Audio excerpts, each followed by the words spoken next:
Oh, surprise. Hi. Hi. Hello, everyone. Hello. So we are going to do something a little different today. I'm just going to talk to you guys while we wait for people to kind of get settled in at the starting screen. What do you guys think of this screen? I made this just on a whim for the winter holidays and whatnot. Hello, my darlings, Enraged Coffee, Bacon, and Whisk, and any quiet listeners right now. Hi, hello. Usually I'd just be playing music or sounds right now, but I just felt like talking to you guys today, so that's what I'm gonna do, because that's how we do it here in the Entourage. I'm Khione Aria. You can call me either half of that. That's one big name. I see a tiny cute Filbert. Yes, we've got Lord Filbert here. We've got Fabrosi's extended family here. So today, we're gonna hang out for a little bit, as we usually do, for like maybe 5 to 10 minutes, not as long today. Then we're gonna get right into our ASMR reading stream. As you guys can hear, I'm speaking in kind of a lower voice because it's an ASMR stream. Let me mess around with some settings here in Genshin real quick. Oh, Genshin, I do not hear you because the volume is at 1. So let's see here. Although I don't think we need the volume in Genshin, I think I can just play some nice calm music in the background from Mondstadt, because we are doing a series. This is part 1 of a multi-part series that's going to go on until Genshin no longer exists, I suppose, or no longer is updated. Who knows if that will ever happen. I don't want to see the day, but we're starting with Mondstadt. So we'll be reading all the artifacts from Mondstadt, all the weapons, I forgot to include weapons, but you know, and the books. So anything that you come across while you're in Mondstadt, even if the story of the artifact describes like Khione Aria, however you want to pronounce it, or the Fatui land, Snesnaya, like if you find it in Mondstadt, I'm going to include it just for sake of organization and keeping everything like structured. So let me just a moment, darlings. I was going to put Genshin in perhaps like a windowed mode, so maybe I can capture the window instead, because it's very fussy. Yeah, full screen. Let's see. But I have it set up for full screen, so I don't think I'll fuss around with that right now. So anyway, let's see. Okay, so let's go into my archive. Okay, let me get the music up. Because originally I was just going to use the sounds from Genshin, but I realized that it's not always there. Like the music will play and then it will stop playing. Oh, maybe that works, but let's see. I don't remember what the specific song, because I want to play specific music, kind of more calm music. OST. Here it is. It was called, it's something over the prairie, I think is the name of the song I'm looking for. But how is everyone today? I hope you're all doing, yeah, it's called The Edge of the Prairie. There it is. I hope you're all doing well. Okay, let me pop in. Jeez, it's been 5 minutes. I'm currently doing the Quest of the Pyramid stuff. I don't like how damn long it is. That's understandable. I know some people do not like some of the more long involved quests, which is totally fine, because sometimes it's not for everyone. I absolutely love those though. Okay, so here's the music I was thinking of. Okay, so let's switch to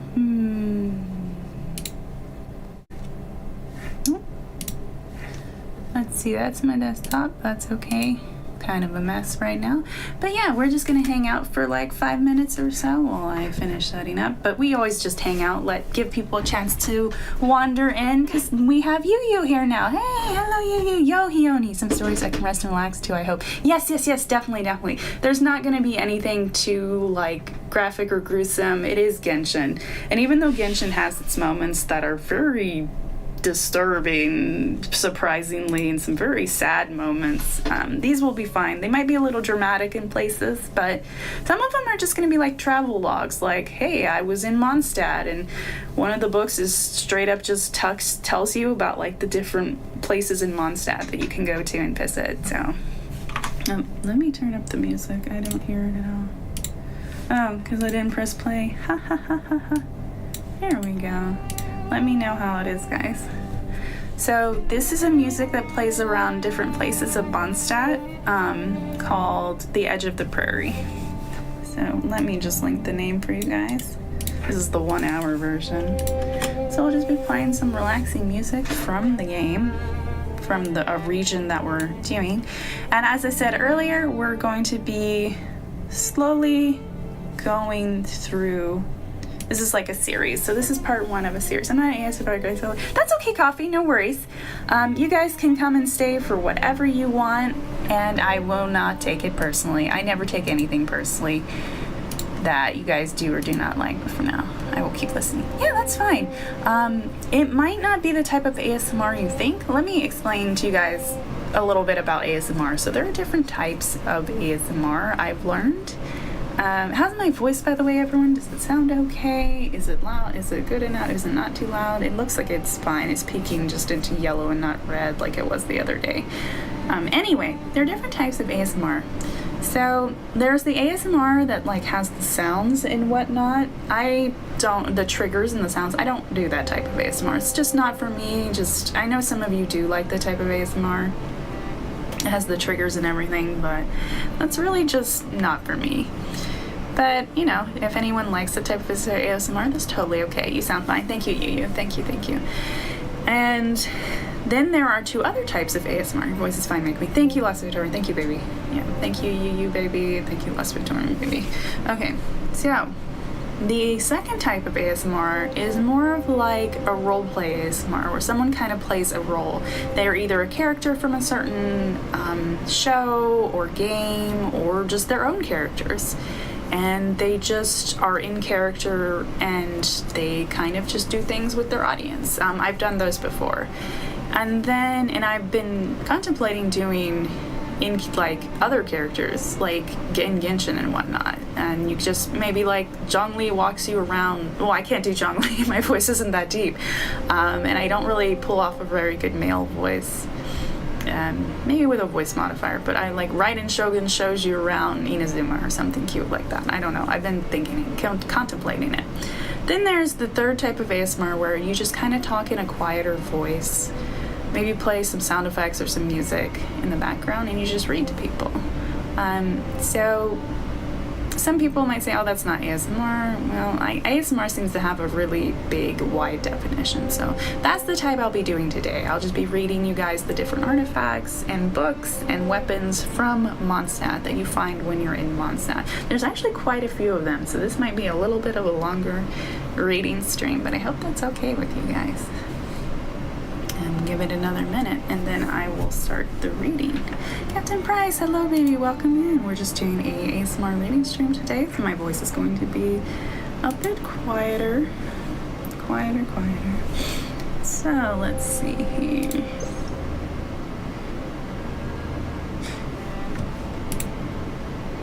Okay, so I do have Genshin on in the background. And so it looks like Mondstadt has quite a few sets, quite a few artifact sets, and quite a few weapons. Now here's the thing. There are a few weapons I do not have because of course they're on the banners. For those, I'll just pull up the wiki is what I can do. Because I don't usually roll for weapons on the banners. Happy Three Kings Day, everybody. You too, big sister. Everybody's. Oh, I've not heard of Three Kings Day. Let me look it up. Three Kings Day. That's very.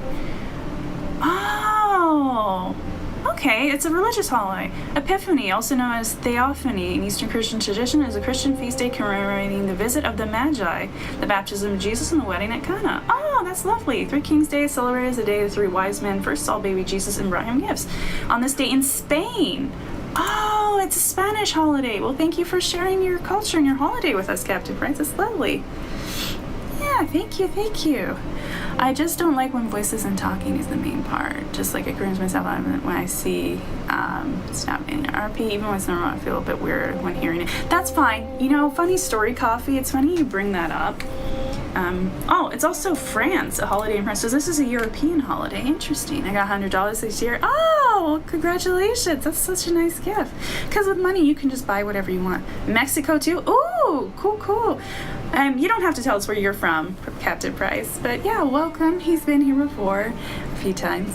And no, Coffee, you make an interesting point. Mexico, they celebrate Three Kings Day, too. Okay, cool. Thank you for sharing that with us. So I used to think roleplay was really weird too back in the day. When I first started playing MMOs like World of Warcraft, and people were role-playing, and I joined, I got invited to a role-playing guild, and I was like, what the heck is this? What the fuck is this? This is weird.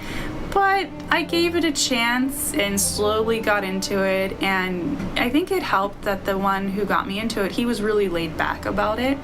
He wasn't sometimes he was kind of half in character, half not. He was really chill about it. And so he really warmed me up to it. And then I met this other gentleman who eventually became one of my best friends, who was super into roleplay, but he was also pretty chill about it. And something I learned from that is you never know what you're going to end up enjoying. I don't mind the concept of yeah, that's understandable. Like the concept. Yeah, that's understandable. It's a bit difficult for some people. Just the sound of it is kind of weird. And especially if people aren't good at it. So the feeling. I get what you mean, Coffee. I get what you mean. But it really helps when you're first getting into something, especially if you have kind of weird mixed feelings about it. If the person who's teaching you or trying to get you into it is really chill about it. They're really laid back. They're not super pushy. Being pushy never helps people like anything. It really pushes people away, obviously.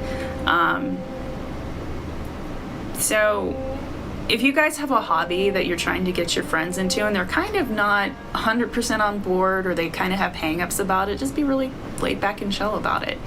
And just gradually introduce it to them, and, they might find something new that they love.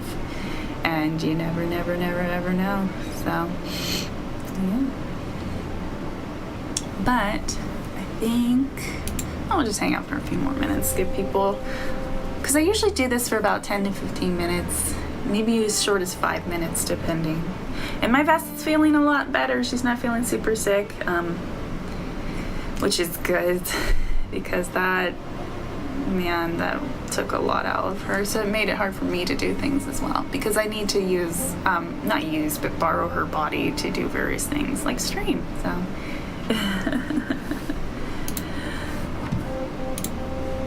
So we're going to start with, that's why I opened Firefox. We're going to start with, let's see. And for the weapons I don't have, we can just pull up the wiki. I'll put it over here on my other monitor. I can just read it off the wiki.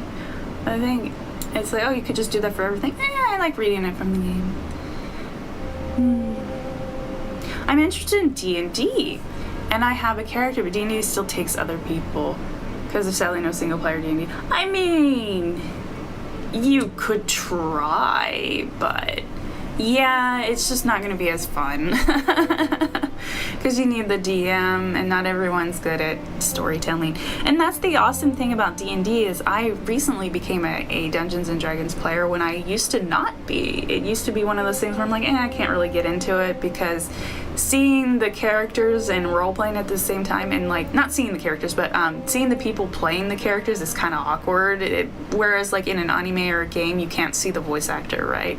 Whereas in a game, you see the people playing the character, and it kind of breaks your immersion, you know what I mean? But I think playing online helps with that a lot, like over voice chat and that sort of thing, helps with the immersion.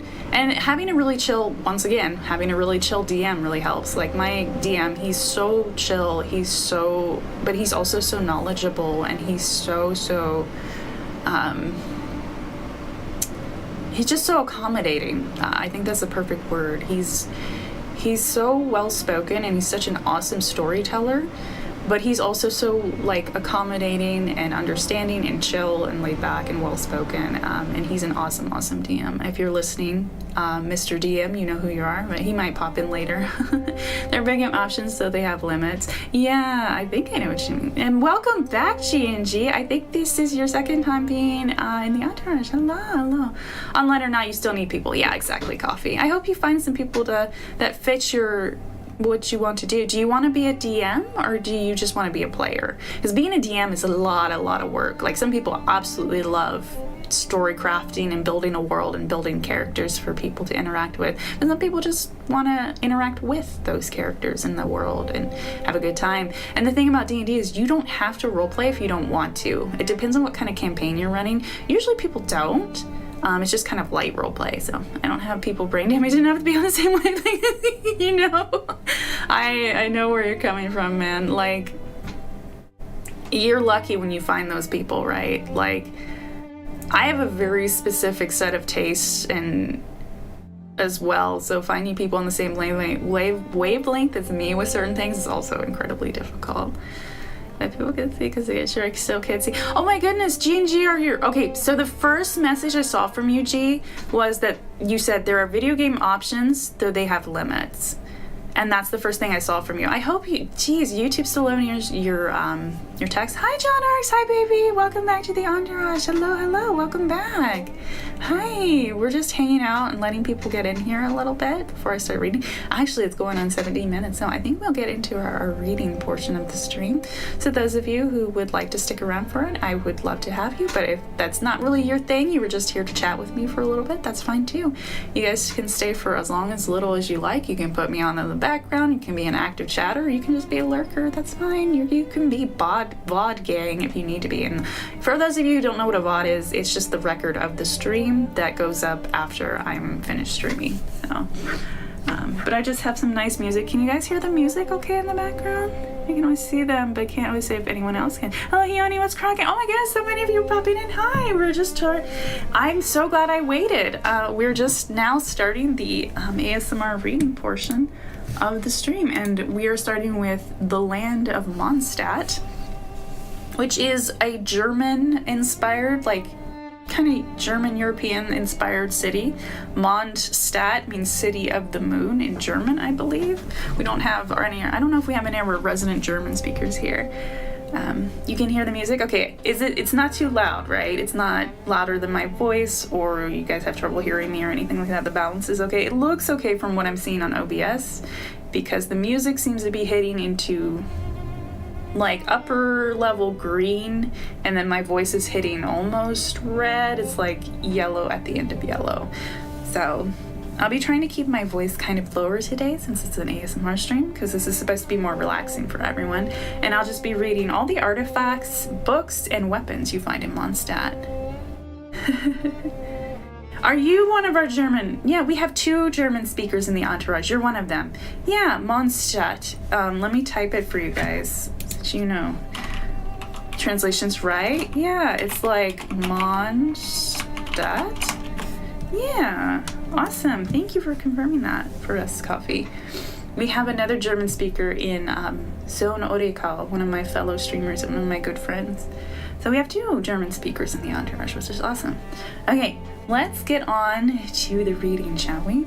First of all, let me take care of something with my vessel really quick. Hold on, guys. I'm gonna mute.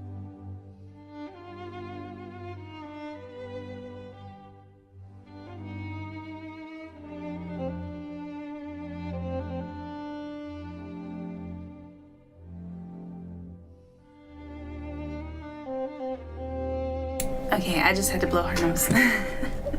She's still pretty sick. All right, let's start with the first artifact set. I don't think you guys really need to see them, do you? But I mean, I could switch over to, that's my desktop. this. So do you guys like it better when you just see me and hear me reading, or do you like this where you can see the artifact on the screen? You can see what they look like. Actually, I love having you guys vote on stuff. Yeah, that's my current messy desktop. So let's see. Oh, it would help if I put up the poll. Let's see, start a poll. Which option going on screen or just me reading with chatting background?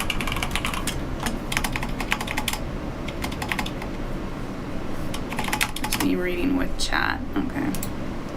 Oops, no, I don't want to do that. Nope. There you go, guys. Tell me what you prefer. I can adjust it a little bit too. Either's fine by me. I don't normally listen to ASMR, so it's just to see one. Gotcha. Well, this is just a reading ASMR, and how this is going to work is I'm just going to talk in a quieter voice and just read to you guys. Read some artifact lore. Ooh, okay, game on screen is reminding. Messy now I barely have 40% See, that's messy for me. Yeah. And there's nothing that, you know, it's safe. This is my streaming PC, so anything you guys see on my desktop is free for you guys to see, so don't worry about it. Yeah, that's my definition of messy. My vote is whatever's convenient. Both are fine. Either one's fine with me. Because see, with the other one, let me go back to it. You guys are here. Although with the other one, you guys can see what the artifacts look like, because some of them are very beautiful. Like, let me skip to like one of the more interesting looking artifacts. Like, look at that. Like, look how pretty that is. They have very unique looks, especially when you go to some of the other pieces. So there are 5 artifact pieces, as you guys may or may not know in Genshin. There's the Flower of Life, the Plume of Death, the Sands of Aeon, Goblet of Enothem, and the Circlet of Logos, or Logos. So this is these artifacts are actually based on something. The flower, the feather, the timepiece, the crown, and the goblet. It's an esoteric, like, I can't remember, I learned it kind of recently. It's a occult thing, from what I can't remember, but it is actually drawn from something. Is Dragon Spine going to be considered on the Mondstadt group? Also, hello, Bacon, hello again, hello, I saw you earlier. Yes, Dragon Spine is considered Mondstadt. Yeah, it's not going to be its own thing, so, but thank you for asking. Hey, we got 4 votes. Oh, you guys want the game on the screen? Okay, we can do that.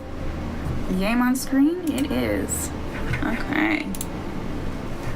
So let me adjust it a little bit.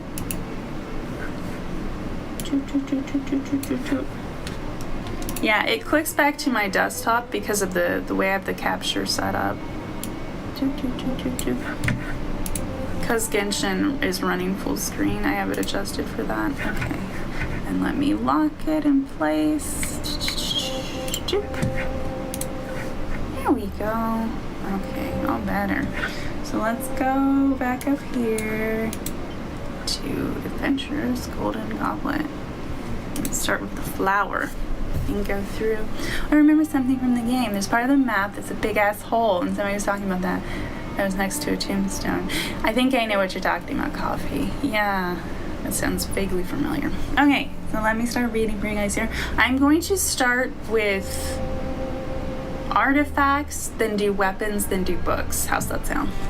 Okay, so this is one of the first sets you get in Mondstadt, and it's called the Adventurer's set. And it goes up to blue quality, so it's a beginner set. You don't really use this when you start getting the fancy sets. So, anyway. Adventurer's Flower. A resilient flower that survived the harsh environment of an ancient city. It is now proudly worn like a medal. The ambitious adventurer came across this resilient... Oh. Well, let me move it over a bit. Let me move it over a bit. So you guys can read along with me if you want. Oh, that was perfect. Okay, there we go.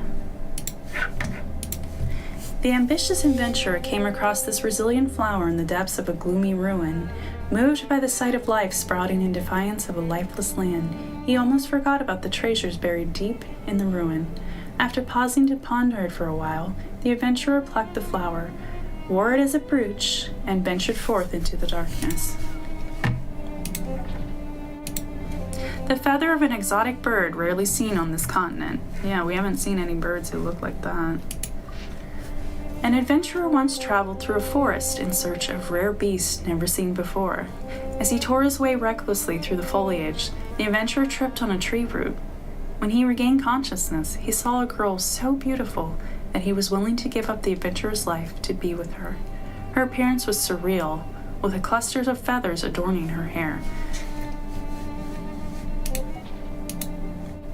It's easy to lose track of time when you're adventuring where the sun doesn't shine, whether that's the depths of the abyss or the ruins of a lost city. This is the adventurer's pocket watch. So the 4 crowns are going to be considered cool. Yes, exactly. Yeah, those 4 crowns.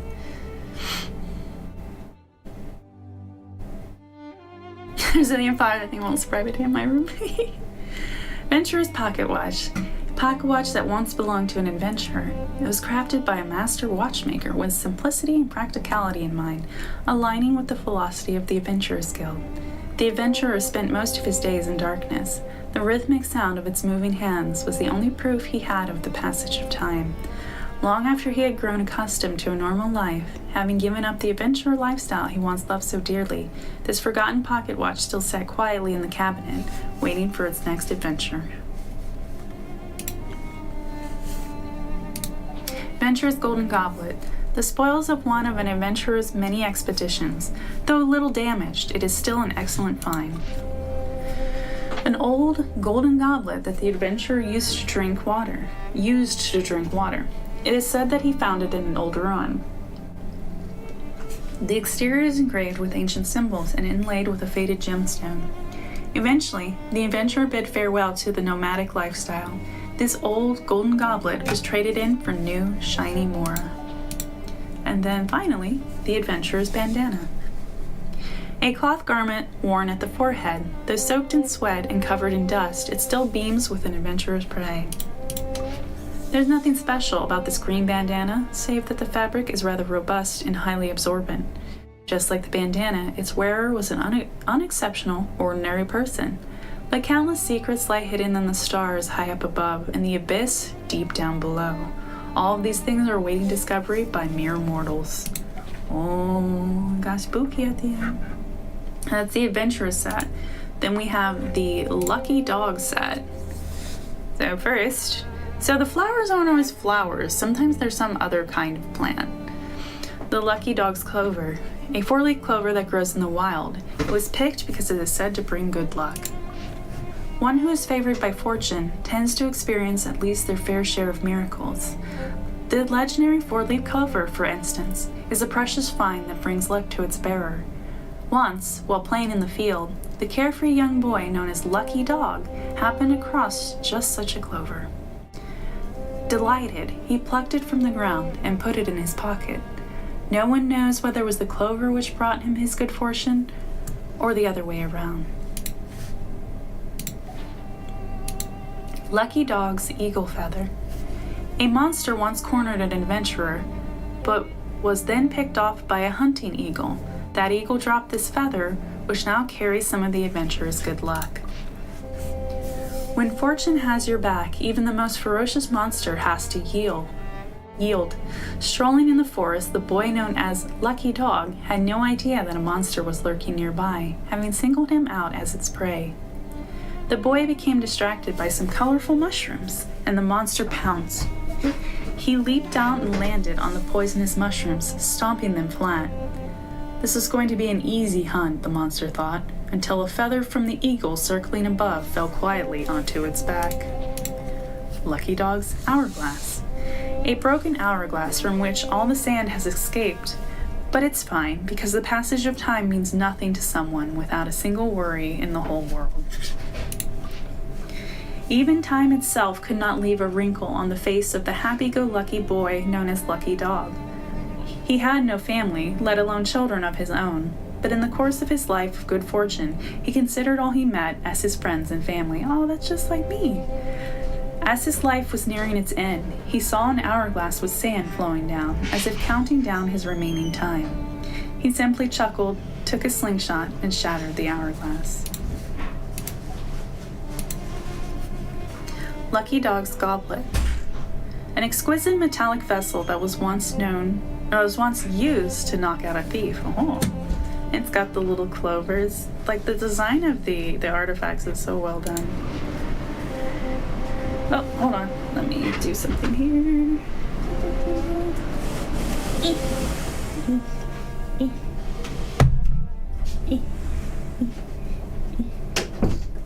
So I'm at my vessel's place, and she has a humidifier so that it is very loud, so I close the door to the study here.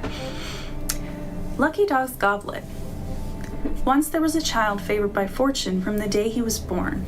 Try as they might, even the most vicious bandits could not lay a finger on him. He became known as Lucky Dog. The child grew up, and one day in the throes of adulthood, he found himself stumbling drunk along the back alley behind the tavern, as you do. Under the starless sky, a vicious bandit prepared to rob him, taking advantage of his compromised state. But just as the bandit was about to strike, a flying goblet hit him square on the forehead, knocking him out cold. Naturally, this makes Lucky Dog one of the very few people known to have benefited, rather than suffered, from being in the vicinity of a tavern brawl. Lucky Dog is Vandal. Oh, see, here's the thing, guys. I was about to bring this up earlier. Just pause for a moment here. Every single artifact set in the game is about a very specific person or multiple people in the game that you do meet or are going to meet in the future. Like, there's a whole set we're going to get to near the end about the Fatui, like about all the different Fatui. I think you find those in Mondstadt or Dragon Spine, so we will get to those. Vandal, that sounds familiar. I don't know who the Adventurers set is about, because you have to really dig really deep into a lot of people's lore and stuff, and sometimes they're people you don't talk to a whole lot, and you kind of forget about them a little bit. But if you guys do know, Auntie Bennett had some wild experiences like that. Oh, poor Bennett. Oh, maybe that's something else we could do, is we could read the character. Not today, but because this is going to be a really long stream already, but the character information and whatnot. That's kind of full of spoilers. Whereas this stuff is a little more in the background and not as appreciated as the character stuff, so. But yeah, if you guys know who an artifact set is about, feel free to drop it down in chat. Shattered autograph, if that wasn't his, he's a Vandal. Oh, I see what you're saying, G. Okay. I swear there was someone named Vandal in Genshin. Maybe I'm just misremembering. Lucky Dog's Silver Circlet. Its former owner once fell into a cave and found the treasure trove of an exiled royal. Oh. This is a souvenir from that incident. One who is favored by fortune can even find priceless treasures in the most deadly of traps. While wandering around some ruins, the boy known as Lucky Dog accidentally fell into a deep pit. He landed safely on a pile of dust. It turned out to be a mattress that over the years had gradually broken down, eventually turning to dust. Just like that, Lucky Dog discovered a treasure trove left by the old aristocrats. This circlet came to epitomize his luck. So that is the Lucky Dog set. We move on to the Traveling Doctor set. I still don't know who I don't know who any of these like super old ones are about. So this is the Traveling Doctor's set. A precious medicinal ingredient that has lost all medicinal value after years in storage, the Silver Lotus. The doctor traveled across the land in search of rare herbs with the zeal of an adventurer. On a steep cliff between slippery rocks, oh, it's a lady, okay, she found the Silver Lotus. The lotus was never made into medicine, but its scent gave her the strength to go on from that day forward. Aww. And yeah, ladies can be doctors, of course, just like men can be nurses. I forget that sometimes for some reason. Maybe it's because most of the human doctors I've met have been men, and most of the human nurses I've met have been women. But yes, they can be either. Never played Genshin, so completely new, no spoilers from me. Oh, okay. I know several people said they played Genshin last time we were talking about it, so I can't remember who in the Entourage was a Genshin player. So forgive me for that. But it's okay. Traveling Doctor's owl feather, the durable feather of an owl, emblematic of nocturnal supremacy. It gave some encouragement to the traveling doctor when venturing out to visit patients late at night. Even the pitch-black night could not stand between the doctor and her patients. Danger lurks in every corner at night. Those who venture out must be vigilant as the owl.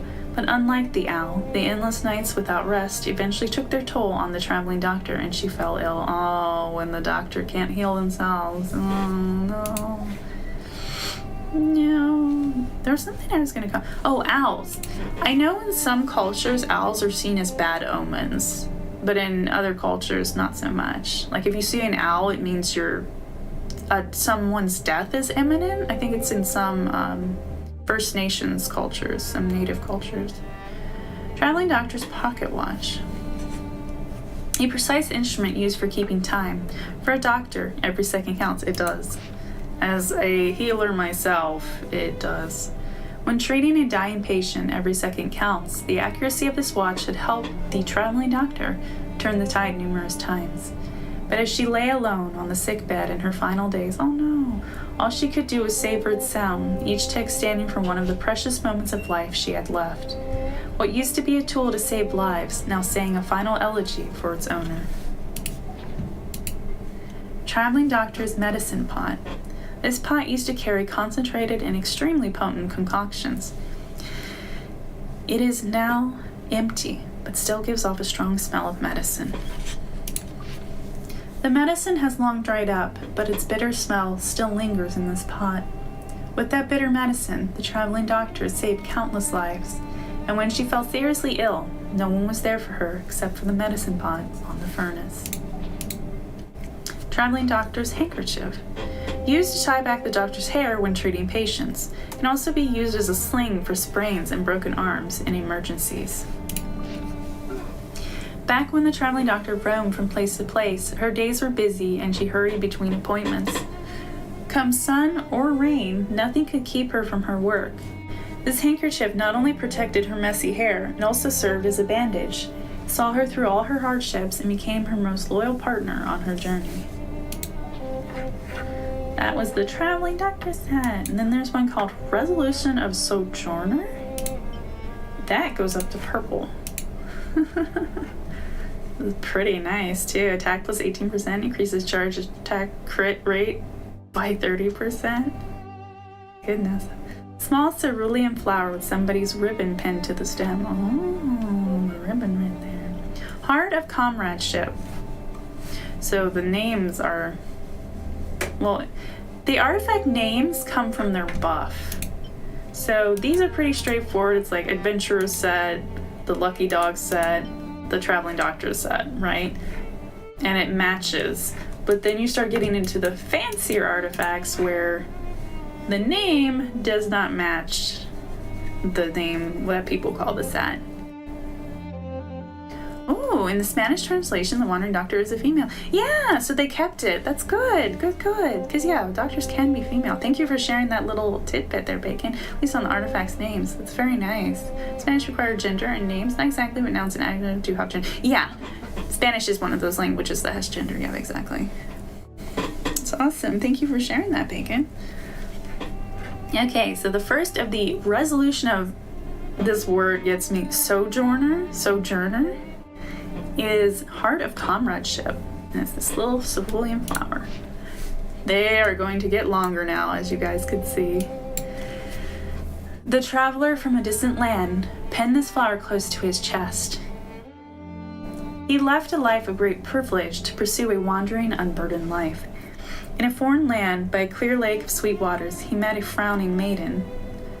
A traveler from afar? Not like it matters. You're a musician? Well then, pray do not insult me with empty praises or song. Just remember me as I am. As one about to be offered up as a sacrifice for the festival. The traveler who had abandoned his homeland penned this flower close to his chest. He wished to remind himself to love no one and become attached to nothing, yet he would remember that maiden as he had promised, and walked into the fire for her sake. Feather of Homecoming, a blue arrow fletching imbued with the sentiment of travelers that had once faded into the horizon. Zone, hi baby, hello baby! Oh, Laura Genshin in a comic stream through my favorite things. Good evening, everyone. Good evening, Zone. I know it's evening over there in the Europeans. Zone, hello, yes. We are on the Resolution of Sojourner set right now, so we're not that far in. You haven't missed that much.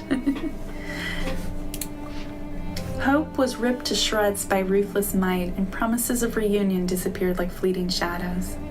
The wandering traveler had once again lost a place to call home. The condescending evil stole his love's joy, and the endless conflict ground down his irreverent soul. Those gentle, playful rhythms of revelry now turned to sharp, icy clangs. For his comrades, for his best friend, for the tables around which none would again share wine, for freedom, for life, and for revenge against the evil that had taken her smile. Thus resolved, the traveler plucked his last string and fired his final arrow. As he grew accustomed to life in this foreign land, he gazed up at the azure sky.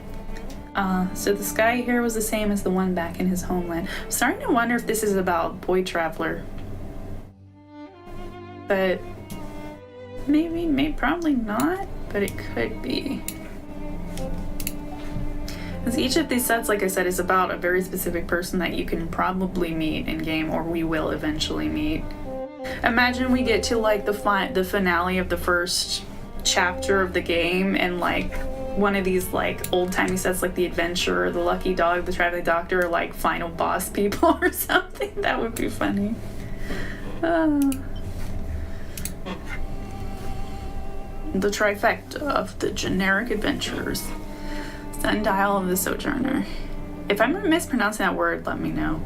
A sundial that has survived the ages, always silently recording the cycles of the sun and the moon as they pass through the sky. Sundials are pretty neat, aren't they? The traveler pursued both fate and the inexorable passage of time. The troop that resisted the aristocracy, and their end, could be seen in the eternal flow of time. In the course of a long journey, even the most well-made watch might cease to work. The only unfailing marker of time was the passage of the sun and moon.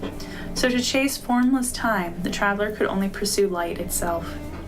The traveler, you say? The great halls of the nobility, and the rebellious troop with no room to lay their heads. Both were churned just the same by the flow of time, and both, like fleeting dreams, raced towards the same destruction. Under the moonless night sky, the dark shadows drew upon the outlander's tired face. The songs are spent like arrows few. To the choir the curtain calls. Shall I ever see your smile anew when the tower in the city square falls? And this is still sounding like our twin brother, because I play as Lady Traveler. So, could be about him. Goblet of the Sojourner. Oh, Bacon. If I recall, the set is from a member from the Wandering Troop, another set. I was about to bring that up because it mentioned the troop. Yeah, that set will come up in a bit here. Okay, that makes sense, Bacon. Yeah, I didn't think it was about male traveler because it's like, I don't think so.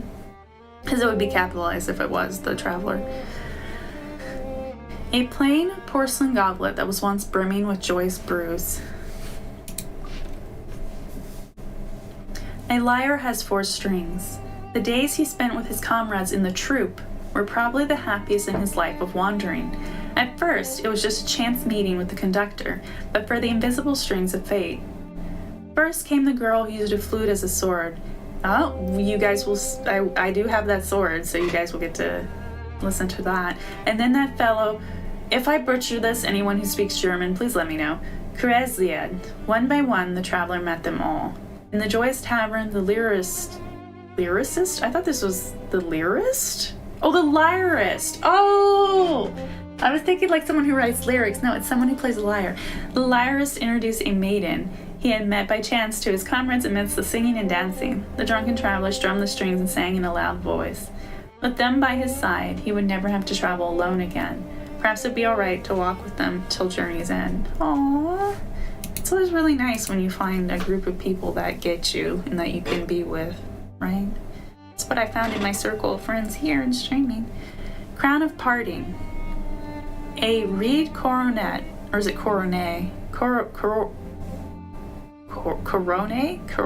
It's coronet, or is it French? You never know. That emanates the spring breeze. The lore description for the artifact, books, weapons, constellations, how poetic they're written. The attention to detail in the mount is one aspect why I love Genshin so much. Same zone, same. The world building is so rich, this bacon. Yes. Kresled. Doesn't that mean like cross? It's like cross something, right? Cross song, not an actual word, but I think it's pretty, it has a nice ring to it. Ah, yep, our two resident German speakers are in chat, Zone and Coffee, yeah. Crown of Parting. The departing traveler would take this crown of willow branches as a final memento. With it, he would remember his lover, now departed like a dandelion on the breeze. The traveler was the wandering lyrist, that maiden in the country of wine was a prisoner of the nobility. Aww. For reasons he knew not himself, his lyre song revealed his true heart. What would move me, you ask? Well, it would be your smile. I've never known you to smile, after all, not even once. I will break the chains that bind you. When that time comes, would you let me see your smile? Yes, and thank you. It would be wonderful indeed if you could do that. Pretty words, but who could trust them coming from a singer? Excuse me, I am also a singer. Yeah, you can't trust us, that's right. No, I'm joking. You can trust me. Maybe. Tiny Miracle. Oh, this has such a cute name. No, I'm such a soft little marshmallow for things. Oh, do you guys see how it's like, it might be hard to see on stream, but it's like a tablet with writing on it.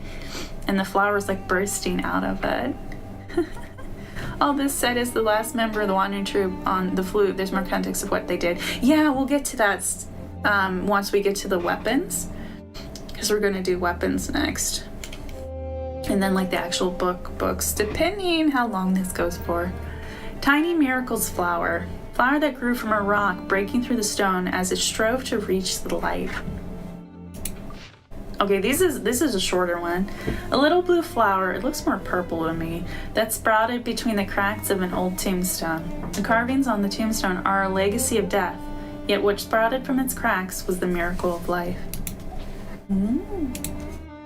Tiny Miracle's feather. A feather from a bird of prey that flies almost too fast for the human eye to detect. I don't have human eyes, thankfully. Plucked from a falcon that was as fast as the wind. The mere existence of such a bird is a miracle. It was gifted with clear vision and sharp claws. With its broad wings, its gliding speed was unparalleled. Tiny Miracle's hourglass. Just an ordinary, everyday hourglass. Turn it upside down, sure enough, the dry sand starts trickling down like water. It's visible. Yeah, we can see you, G. I saw that. Tiny Miracle's hourglass. It is often said that one may achieve victory by striving, but receive a miracle only by waiting. But is it not a miracle that fine sand was once a hard rock? Yes. Is it not too a miracle that we met each other? Yes. It is. Imagine when you encounter someone that really gets you and understands you, how rare that is. How lucky you are that the chances that your two existences were born in the same era, that you were able to meet and have a friendship, or maybe more, or just be good acquaintances, or just I'm sorry guys. Yeah, there we go. It's truly a wondrous thing. Tiny Miracle's goblet, a cup commonly used for fortune telling. It can hold water, of course. A clear glitter. I like clear glitter. A clear goblet glittering with starlight. Ooh. In the past, it was used to tell fortunes, for the water it held was believed to reflect the starry sea. Oh, I love when the sky is called like the starry sea, or the ocean in the sky, or that just gets me, man. Because I have a love-hate relationship with the ocean, which you guys will hear more about someday when I want to do a lore video, and you guys will see how I eventually came to Earth and where I ended up and why I'm so terrified and also enraptured by the ocean. Tiny Miracle's earrings. So the crown, as you guys can see, isn't always a crown. Sometimes it's jewelry, like earrings. Zen says, I also adore the unique mystic names they gave the set's constellation story quest. Gosh, it goes on, faded to the discussion goes on. Yeah, kindred. Kindred, yeah, we are kindred spirits indeed. This set has strong traveler siblings vibe. Maybe, you might be right, Bacon. I can cover this Vampire the Masquerade when I hear that. Oh, I love Vampire, that's fine. Kindred is a many-faceted thing for me. I love Vampire the Masquerade so much. I would love to play the game on stream for you guys. It needs a bunch of mods installed to restore all the content, but as someone who loves vampires, as someone who loves the word kindred, yeah, Vampire the Masquerade. It is a role-playing game. Like, it's a tabletop White Wolf role-playing game, but it is also a video game that is very, very well loved. It has a cult following. It's released didn't go so well because it was released at the same time as motherfucking World of Warcraft. Like, huh? And like, they didn't get to finish the game because of a bunch of problems with the studio, but a lot of wonderful fans patched the game and restored a lot of the content and added like new stuff, I think, too. So I'd love to play Vampire the Masquerade Bloodlines for you guys. I'll never shut up about how much I love that game. Yeah, me too. Be okay with just you up here. But kindred is a word that's very important to me for 3 different reasons. But yeah. Kindred spirits, huh? So Tiny Miracle's earrings, a cheap accessory that's actually made from ancient meteoric ore. Oh, interesting. I'm also thinking of Zhongli, and I'll explain why in a moment. An inexpensive pair of earrings made from metal that shines like the stars. What the sellers don't know is that the shine of these earrings comes from the fallen stars of ancient times. Because, and that was Tiny Miracle, which I absolutely love the name of. It's so sweet sounding. Berserker's Rose. Okay, the Berserker set is interesting. There are people who have theories that this set is about a specific member of the Fatui. That we are... Spoiler for a moment? Like, cover your ears, okay? Alright? Spoiler, it's spoiler time, kind of. It's a mini spoiler for the next zone, not Lan. Okay? Well, maybe I shouldn't say it, because I won't say it, but there's a member of the Fatui that this set is about, presumably. Someone made cheap trinkets out of a really rare rock. It happens. Maybe they didn't know. Okay, what I think happened is someone made them, then someone came by them, like, and then was selling them and didn't know their true value. Haven't played it yet, but I like to have heard about it a while ago. It's really good, Zone. I definitely recommend it. I'll be playing it on stream someday, hopefully. So this is the Berserker set. This is the Berserker's Rose. An exquisite flower that has been dyed red. It represents the qualities of the Berserker. I think this is a longer, not super long. In the days before the Berserker descended into madness, he would sometimes pause in the rose garden for a moment to himself. He had never had a family, nor had he a lover or a friend. When he was not on the battlefield, he would come here to tend to the fragile flowers in the garden with all his heart, as if the crimson flowers buried in the thorns were the only warmth he could cling to. Berserker's indigo feather. An indigo feather from a legendary raven, some of which has been dyed crimson red. That'd be a cool stream. Yeah, I saw a trailer. Got me into the rabbit hole. Awesome. Berserker's indigo feather. That once sane berserker's homeland fell victim to the raging war between gods and mortals. The rose garden burst into flames, and birds of omen fed on the flesh of his countrymen. Reborn in flames, vengeance and bloodlust took over the warrior's mind, turning him into a berserker. Black feathers scattered on the battlefield were painted red by his rage as he took his revenge. Yeah, I'm starting to see more and more why people say this is Capitano. There's a theory that this set is about Capitano of the Fatui, the guy that wears the full face mask and he has the long blonde hair like coming out of, not blonde, sorry, black. My brain just flipped words there. Long black hair coming out of. Is that kind of burning fire? Some of the best stuff I have. Oh, nice. The Berserker set is actually decent. These swords have a strong Drakenier feeling with all set, like Drakengard. Hey Flash! Hi baby! Hello, welcome back. We're just doing a nice comfy ASMR reading stream. Hi. Nowhere how to get better stuff. Use all the stuff I have. Yeah. Well, the Berserker set is a good set. There are domains you can go to, but yeah. Berserker's Timepiece, an instrument with an eternal flow that continues mercilessly within, reminding the Berserker of the limited time he has left, both on the battlefield as well as in the world. The end inevitably comes for all, even the seemingly invincible Berserker, as the blood on his hands finally dried up. His footsteps began to falter. His life was destined to end the moment he met his last challenger on the battlefield. On the battlefield where blood flowed like rivers, his hourglass was painted red by the setting sun. Although, I was going to say, I'll keep reading. Berserker's Bone Goblet. A goblet made from the bone of an unknown beast. It was taken as a trophy after some deadly encounter. The bloodthirsty Berserker ravaged the lands, fighting humans and monsters alike, and even challenged the gods. In a barren and lifeless land, he encountered a giant monster. His iron mask, could not conceal his rage, and so an endless fight ensued.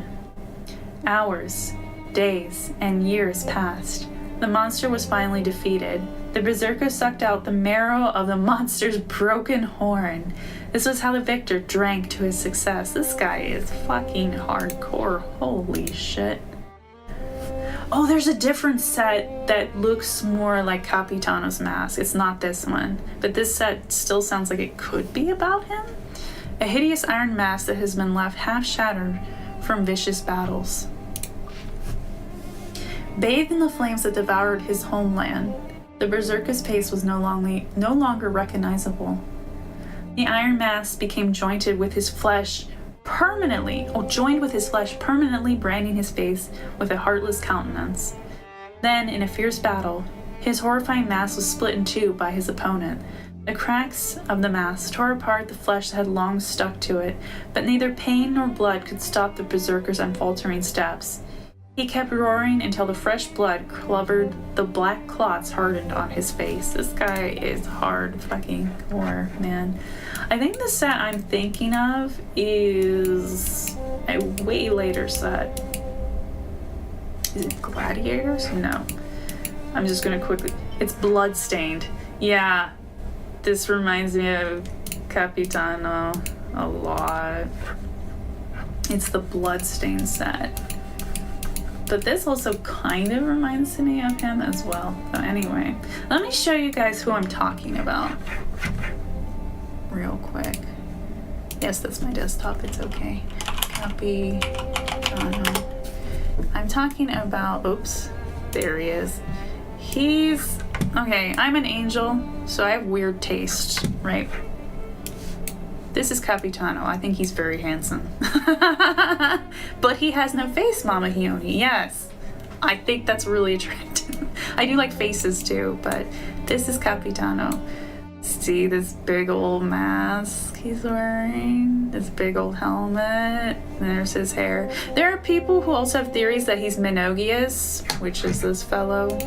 None of this is spoilers because they're all just theories. A game theory, Menogius. Is that his name?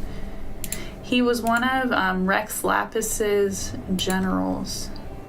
And the reason people think this is him, it's kind of... Oops, I need to drag this on the desktop. because of these hair pieces. Like, it's kind of hard to see, but Capitano's got these like hair pieces coming down the same way as Minogius. But there might be something else to it, and he's supposedly dead. People are like, oh, maybe he came back as a Fatui, so who knows? That would be cool, but it doesn't really make much sense. So, I don't know. Capitano, get out of there.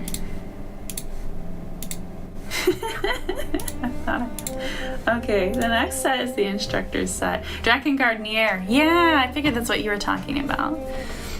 The same thing about being from Capitano. Yeah. My darlings, I must take my leave now. My younger brother and I were invited to a party. Oh, Zone, that's totally fine, honey. It was nice to see you for a bit. I thank you all then. Thank you and watch the VOD. Yeah, the VOD will be here for you. Have a fun stream, Angel. Me. Also, hi, bye. Hi, bye. It's good to see you, Zone. The game has very metal descriptions for a number of items. It's great. Yeah, I love it. Flash. Copy everything and focus on farming. Yeah, Leyland and bosses. We'll focus. Yeah, I wouldn't worry about artifacts too much. This is a little quick tip here until you get to like world rank, like. Or what is it, adventure rank like 35 or something, or 40? It's not until you get up into the late 30s, early 40s that you have to worry about like really grinding for artifacts. You mean Bloodstained Knight? I swear it was someone else. It could be. I could be wrong. Bloodstained Knight might be about someone else. Yeah. One of the sets I swear is from Capitano though. Yes, the void can be very attractive from Judgment here. Yes, the void is very beautiful. Should meet Capitano on that one. See, I was gonna not say that earlier, but yeah. Supposedly, question mark. Watch it just be like, he takes off his mask and it's like, surprise, it's Tartaglia again. That's not a spoiler, I'm just joking. I'm fucking around. He should be out for the count. For a little bit. I won't say why though. So, Instructor's Bridge. Whenever the instructor wore this bridge, it meant there would be no training sessions that day. Every student in the school knew that the strict instructor was a serious soldier. But every week there would always be a day or two when the instructor would wear this yellow flower brooch on his chest.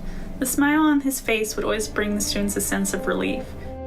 For when the instructor wore this flower brooch, it meant they could take a day off and go home. Once his boisterous students had finally gone, the instructor would visit a silent graveyard. There, after a moment of silence, he would pay his respects to the familiar names carved on the tombstones. Any instructor who has mastered the art of de-escalation knows to keep this accessory firmly in their grasp at all times. The feather accessory. The strict instructor once sharpened his own combat skills on the merciless battlefield. What he teaches the students goes beyond self-defense techniques to apply in battle. More so than attacking and defending, what he imparts to them is the skill of surviving on the front line even in the face of insurmountable odds.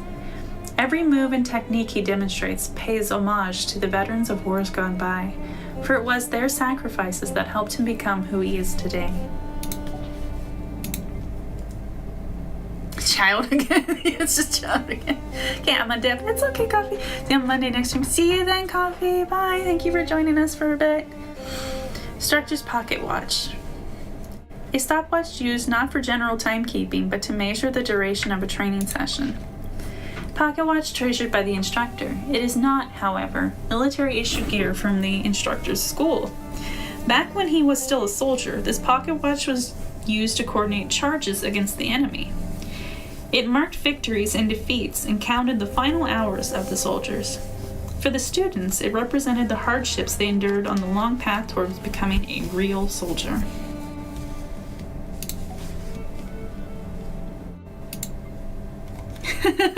Flash. Is anyone else thinking of Soul Calibur's narrator saying these lines alongside Khione? Instructor's teacup. I could try to read. No, it's supposed to be a chill stream. It may seem like an ordinary teacup to most, but to students is a symbol of the instructor's authority. No. Every military school student knows that the so-called free training time could not have anything less to do with freedom. The instructor sits back and watches while the students train rigorously in the field. A cup of black tea with a little too much sugar in it marks a typical afternoon for the instructor. A little too much sugar. Is this me? Or is this Hamilness, since I'm the female entity here? This peaceful time is a privilege of the instructor in the embodiment of his authority. Oh, very classy, very nice, very nice, very nice. Instructor's cap. A standard issue honorary instructor's cap only granted to those who turn down a promotion. Oh, so you stay like a teacher instead of becoming like a general or a lieutenant or something? So I have not played that. Soul Calibur is great. Yeah, Soul Calibur is fantastic. It's a fighting game. Yeah, consider looking it up. There are so many different ones, and you can like make your own characters and everything. It's great. I don't have the talent to command an army as its general, nor am I qualified for anything beyond being a soldier. All I can do is to be a strict instructor to these children, so that they might survive on the battlefield a bit longer. Yeah, that was the instructor set. So next, we have the Exiles set. The Exiles flower. A withered flower worn on the shirt.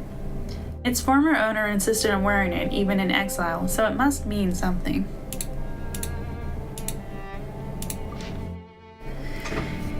It all happened before the exiled aristocrat was involved in the family feud. This flower bloomed before the first blood was shed. Having witnessed the cruelty of humanity, the exile left his kindness and gentleness in the past.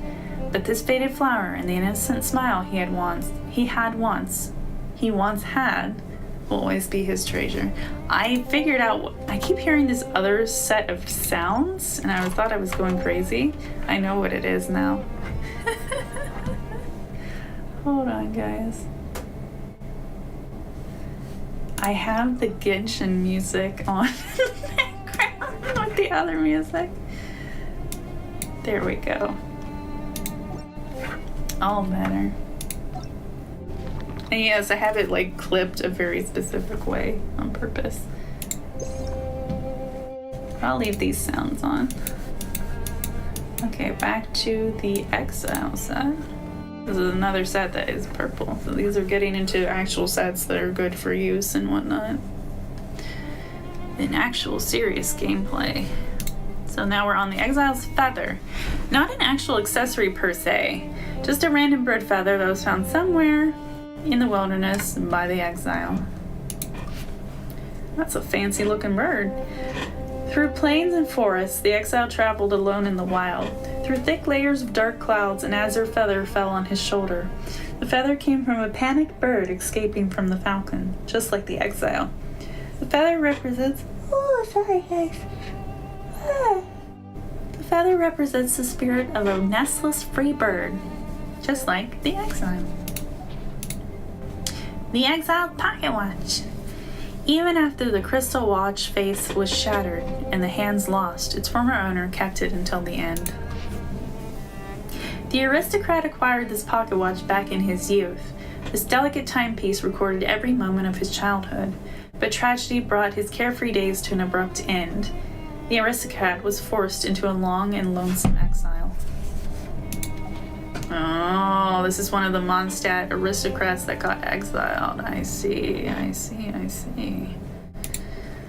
So, let me give you guys a little bit of Mondstadt history. So, Mondstadt used to be ruled by a bunch of aristocrats that were giant assholes. And the people revolted and overthrew them, so they all got exiled. And so this is about one of them. So this is the Exile's Goblet, a dull goblet made of a heavy metal. It was once inlaid with gemstones, but they have since been stripped off.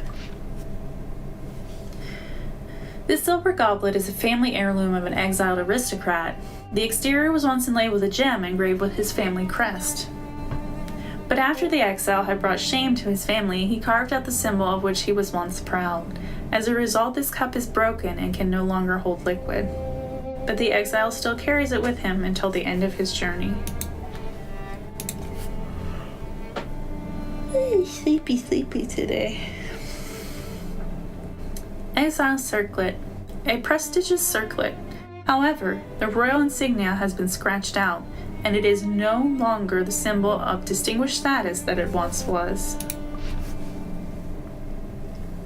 As a child, the exile lived in a noble house. His childhood was carefree, and his playground was a palace built with silver. Jeez, dude. In the times of old, the circlet of his father was a symbol of gentility and nobility. However, years later, family feud painted the collapsing palace blood red. The circlet became the evidence of the exile's crime, and has been with him ever since.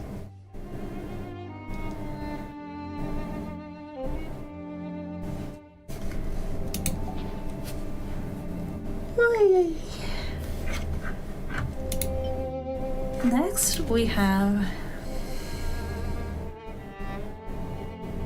Oh, you mean it's Brittany from Warhammer Fantasy World Sky. So this is the Guardian set. An iris that was cherished by the Guardian. Unfortunately, a chance never came for it to be given to whom the Guardian loved. Only that maiden's clear voice could cause the Guardian's brow to come unbound. Their time together was short. At last, the knight's blood would run dry, as would her tears and her songs. Guardian's sigil. It kind of looks like a Triforce right there. Like from Zelda. It's actually right there. A feather-shaped bridge that symbolized someone's yearning to defend others like a shield. The shield crest engraved upon this quill glitters in the pale moonlight. Dance with the devil in the pale moonlight. Long ago, this light would strike fear into the hearts of evildoers and thieves. The Guardian had a very precious knightly title, but at night he would disguise his crest and face beneath a mantle. Thus he could shake off his restraints and do that which needed to be done. It could not be done by an upright knight in good standing. Oh, this is starting to remind me of D-Luke. It does look like a Triforce, yeah.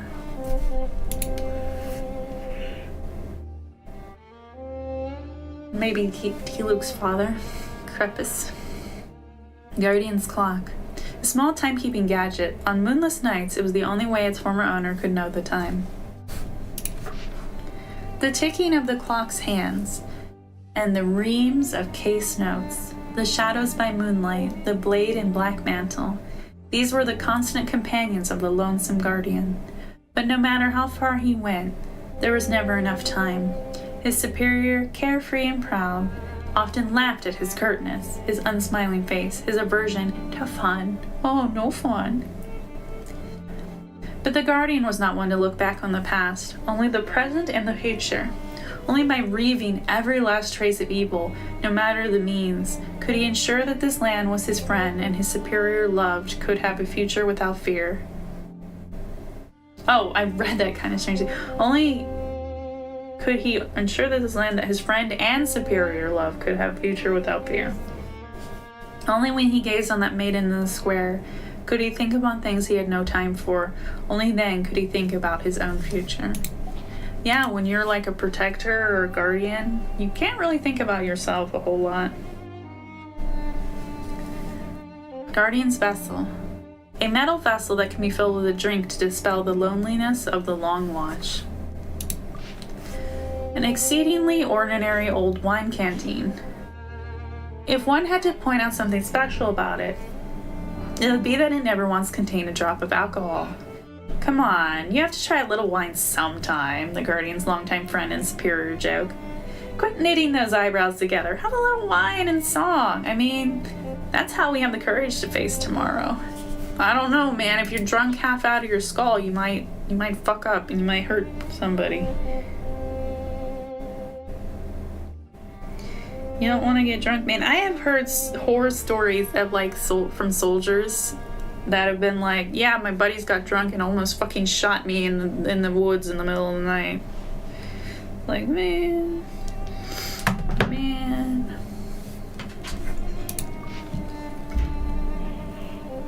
Oh, I already read that. There's that Triforce looking ass Guardian's band. Ooh, stretch. A fabric band dyed indigo by the darkness of night can also double as a bandage in the event of an emergency. Always have a backup plan. He wore this headband to remind himself of that axiom. In an emergency, it could also serve as a tourniquet. By this creed, he taught his swordsmanship to the knights under his friend's command. By this credo, he also mentored a white knight who loved justice above all else. In its name, he nipped many seedlings that might have blossomed into evil in the bud. As long as he was sufficiently prepared, even if one day he should be unable to defend this land or protect his friend or that maiden who loved to sing. Next, we're on to the Brave Heart set. Jimmy Amy's have ambushed people, got drunk because the almost got shot by the soldiers. Boy away who's checked. Oh my god. Yeah, do not get drunk when you're on duty, please. People's lives are in your hands. Your own life is in your hands. And as always, don't drink and drive or I will find you and I will put you on the ground. Don't do that shit. It's just not to anyone in particular. I'm just saying that as a thing. Like, don't fucking do that. Take an Uber, get a friend to drive you home. Hell, walk home if you have to. So this is Medal of the Brave. A simple flower brooch says keepsake from someone's first adventure. The little hero slipped out of doors by night, and with his friend rushed headlong into the wolves' forest. No! With his slingshot he chased boars, and with sturdy branches he would battle imaginary monsters. Following the shining Sealy, deep into the woods, he discovered a treasure that had lain buried for 1,000 years. That treasure was a small yellow flower. When the tired hero returned to his childhood bedroom and flipped through the proof of his first adventures, he discovered to his surprise that the long-hidden flower had yet to wilt. Yet in this it was alone, for everything else had changed with the passing of years. Hold on a second, guys.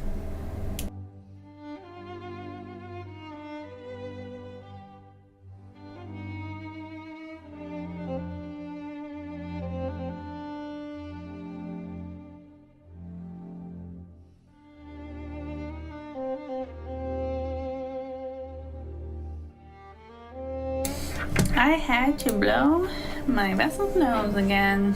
Let's get some water. Hi, Lordzilla. Hi, baby. Hello, hello. How's it going? It's going pretty well. It's a nice, chill ASMR day. Thank you for joining us. We're reading through the Genshin artifacts and weapons and books from Mondstadt. We're still on the artifacts, so you haven't missed too much. So this is Prospect of the Brave from the Brave Heart set. A shimmering feather from a songbird that brings a nudge of courage to its wearer. To comfort his crybaby of a companion, the young hero gave his friend a bird's feather. This was proof of their shared adventure, of the treasure they found together, and was meant to embolden his comrade. Much later, one of them was named a lion. Oh, I know what this is. And became a crownless king at the head of many knights. The other became a wolf, supporting his friend from the shadows and running affairs of state. In those turbulent times, the two defended their home and each other like sword and dagger. But this was a story from long ago. So many were lost during the cataclysm. Yeah, the cataclysm from 500 years ago that we've always been hearing about in Genshin. So the lion and wolf references the four winds of Mondstadt: the lion, the wolf, the dragon, and I can't remember what the last one is. The falcon, I think? It's a bird, I think. I could be wrong though. But there are also like embodiments of those different things, like, oh, the lion of the whatever. They're like humans that also embody those qualities, so that's what this is referring to. Fortitude of the Brave. A dated miniature hourglass that serves no practical purpose. It seems as elusive as time itself. When the black curses poured forth and the roots of disaster infested the earth, the knights, on expedition in a foreign land, would face the horror head-on, their formation steely as the northern glaciers. The steel of their great swords flashed brightly, and the dark ichor fell like poisoned rain. At last the hero returned home, but this time without his old friend. So much had changed, save for the hourglass that childhood companion had gifted him. Aww. Outset of the Brave. A crude wooden vessel filled only with memories. Memories. Da da da da da da da da da da da.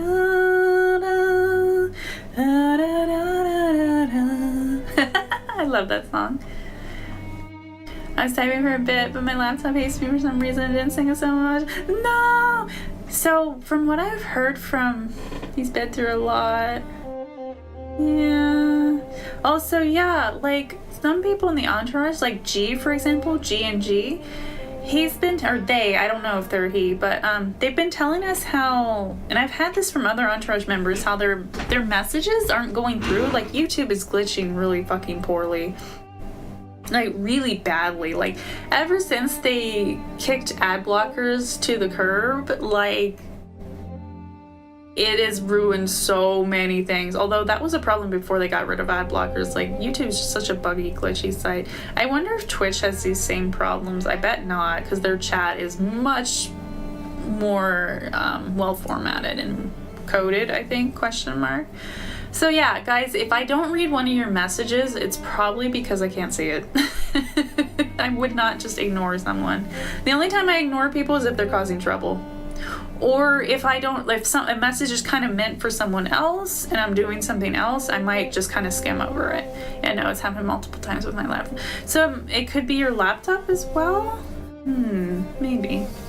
This is Outset of the Brave. This is the goblet. The young hero's first battle ended, and for the first time he tasted the sweet wine of victory. That day, deep of the vine he drank together with his closest friend, supportive, joyful, and blissfully ignorant. Many years later, when the cataclysm came, he led the knights to fight for his homeland. On the eve of battle, he advised his childhood friend and longtime deputy to come drink with him. If you do not return, I will not mourn you. Nay, I will toast you and drink in your honor, just as we do today. See, I think that's really lovely. That's another way to deal with death when you're a creature that does experience death. I'm immortal, so it's different for me. But I do deal with death in different ways because a lot of the creatures and entities I get attached to can die. And it's very heartbreaking no matter how many times it happens. It never gets easy. And I think one way to look at death that's super positive, and I think a lot of, I think people in Spain and Mexico do this, is they kind of celebrate the person's life instead of mourning their death. And that's something I would honestly rather do. I do mourn, it's just part of who I am. But I think celebrating someone's life is really, really beautiful. And just being like, you know what?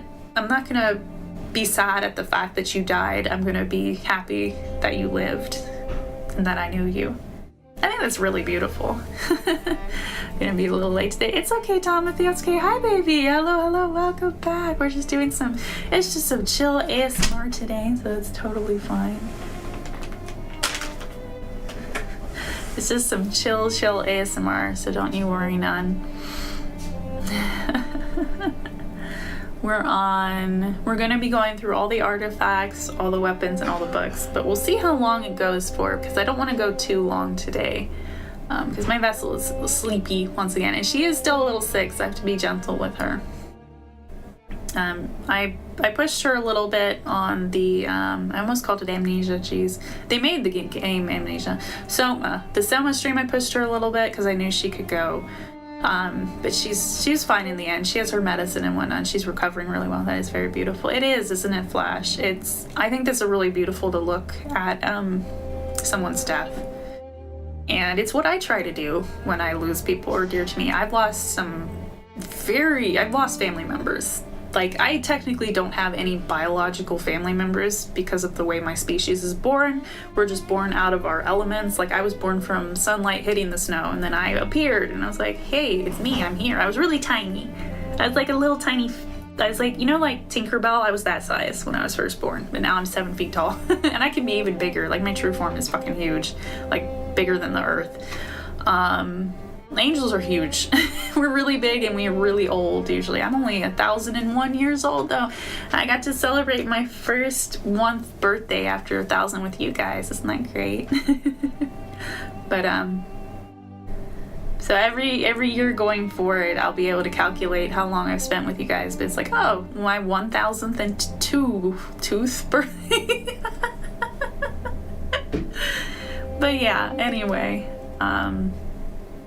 I've lost a lot of found family, I guess I should call them. I've lost friends. I've lost lovers even. That one hits me the hardest because I get very I'm very picky, and I get very attached and very drawn to certain humans. And sometimes I fall in love and they fall in love with me, and I'm like, well, I guess this is gonna be torment for me, but oh well, it's worth it. And I've told you about one of my beloveds before. He was royalty, and he was a human, so I had to bid farewell to him eventually. But I stayed with him a good long time, so it never gets easier. Like, I'm sure you guys have lost people, and I'm sorry to get so sappy sad, but I think this is a really beautiful thing to talk about, and a really important thing to talk about. And death is just a part of life. It's just a natural process that most creatures go through. So being able to talk about it is really powerful and really useful, I think. The 1002nd birthday. That's gonna be this year on the 21st. It's always around the solstice is my quote-unquote birthday. I don't actually have a birthday. We don't really celebrate birthdays the same way you guys do. But to kind of partake in your guys' culture a little bit more, I was like, maybe I should make myself a birthday or like a celebration day so we can all get together and celebrate. Because that is something I do enjoy doing. So I was like, either winter solstice or the final day of the year. Because that's also John Lee's birthday, ha ha ha. But I was like, you know what, let's do around winter solstice. I think that would be nice. And winter solstice moves around. So it was like, either like the 20th, the 21st, or the 22nd. But 21st, let's go for that. I thought that was a nice number. So yeah, if you guys want to prepare stuff for me in advance, my birthday is December 21st. You guys have the whole year. Anyway, you guys don't have to. We can just hang out like we did last year. So, Crown of the Brave. A rough and ready laurel wreath that seems as precious as a king's golden crown. The little hero entered the deep, mysterious forest and henceforth walked the path of resistance. His best playmate played the role of the champion knight of the aristocracy. Like a lion, I stride the battlefield, like she did 1,000 years ago. They're probably talking about Vanessa. She's one of the ancestors of either G-Luke or Jean, I can't remember who, but she's one of their ancestors. Songs I will inspire with my sword to give to generations to come. Their toy greatswords and tree branches clashed in their fierce duel, till at last the hero won the day and seized the aristocrats' crowns from their heads. Many years later, this wreath of flowers, though crudely made, would seem more precious still than the power a master of knights held. Aww. Some of these are so bittersweet, but hey, that's just how Genshin be. I think once we get to a certain set, I'll take a little break from reading. Because we're about an hour 30 in, and we'll take a little break and just kind of hang out. And I'll probably make some tea and have something to eat as well. You guys are welcome to eat along with me. It's a little impromptu mukbang. Or mukbang? Is it mukbang or mukbang? I'm not sure. I know it's Korean. Yep, that's the only thing I know about the pronunciation. Okay, so this is the martial artist set. This is actually a pretty damn good set. It's recommended at lower levels in Genshin. So as you guys can see, normal charge attack damage, elemental skill, normal charge, that was pretty good. This particular kind of red valor was the only thing that could alleviate the martial artist's pain. And red is a very beautiful color. It's one of my favorite colors, honestly. If you guys are ever curious about my favorite colors, it's pastel pink or various pinks. I really like golden yellow. I like white. I like gold. Silver is also really beautiful though. I like glitter. I like see-through materials. But I also really, really like black and red together. Like, they're so fucking beautiful together. Alone, they're also beautiful. Like red, crimson red, blood red, or burgundy wine. Those are such beautiful fucking colors. I love those as well. And black. In real life, I'll wear black sometimes even. Like when I go incognito as a human, sometimes I'm very goth looking. Here she is. She's coming to join our little ASMR readings. Hello, Baby Moo. This is one of my familiars. I have two familiars who have taken the form of kitty cats. This is Baby Mew. Baby Moo, rather, not Mew. She goes Mew Mew, though. Hi, Baby Moo. She's my little angel. Hello. She sleeps next to me every night. Hello. Hello. She's very chatty, so you guys will often hear her on stream. Unlike my baby boy familiar, Baby Saw, he is not very chatty. Momo, hi sweetie. Yeah, she's here. Please greet Baby Moo, everyone. She has come to get pets and to say hello to Entourage. Yeah, Moo is here. Which, by the way, for anyone who's new, that's short for Mume. Yes, this, like, I named her after Nanashi Mume, because Mume means no name. Because I give my familiars code names. If I gave you their real names, if you want something to say something about the artifacts, yes, Lucky Victorian. If I gave you guys their real names, you guys could summon them. So they both have code names. Baby Moo is short for Mume, which means no name. And then Baby Sa, that's short for Sasayaki, or Sasaya, which means whisper in Japanese. Because he's so quiet. He's whisper quiet, so we call him Sa, Baby Sasa, and Baby Moo. Baby Mume. But we just call her Moo and Sa for short. And a cat named Osembe. That's really cute, like the rice crackers, the Osembe rice crackers. Or does that just mean rice cracker? Or is it a brand? I can't remember saying one. But hi, Thelma, welcome. Welcome, baby, to the ASMR reading stream. We're a little bit of the ways through the artifacts. You haven't missed any of the weapons or storybooks though yet. If you guys hear that mic interference, that is her nuzzling my mic. She just walked by and rubbed her cheek all over my mic, and she's still bonking into it. I'm sorry, guys. She's checking my water here. Now she is sitting on my desk, so let's continue, shall we? Martial artist, so that we're on the martial artist set. So this is the martial artist Red Flower. Ever since being recognized by the master, the martial artist had been practicing every day for years. The path of pursuing martial arts is long and harsh, and injuries are inevitable. As instructed, he plucked a small crimson flower in the forest. Although his proud battle scars will never fully heal, at least the pain can be alleviated. So we have the martial artist's feather accessory. A common bird feather. Really? That's common? That's very pretty. Experts use it to practice strength control, while rookies use it to make fans.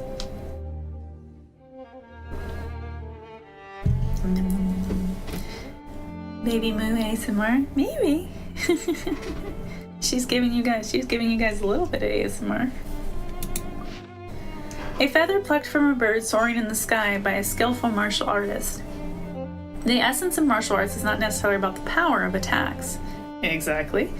Agility and nimbleness honed over years of training are just as pride-worthy for a martial artist. The artist will wear the feather on his chest as proof of his unparalleled skills. Martial artist, water hourglass. Oh, that's very pretty.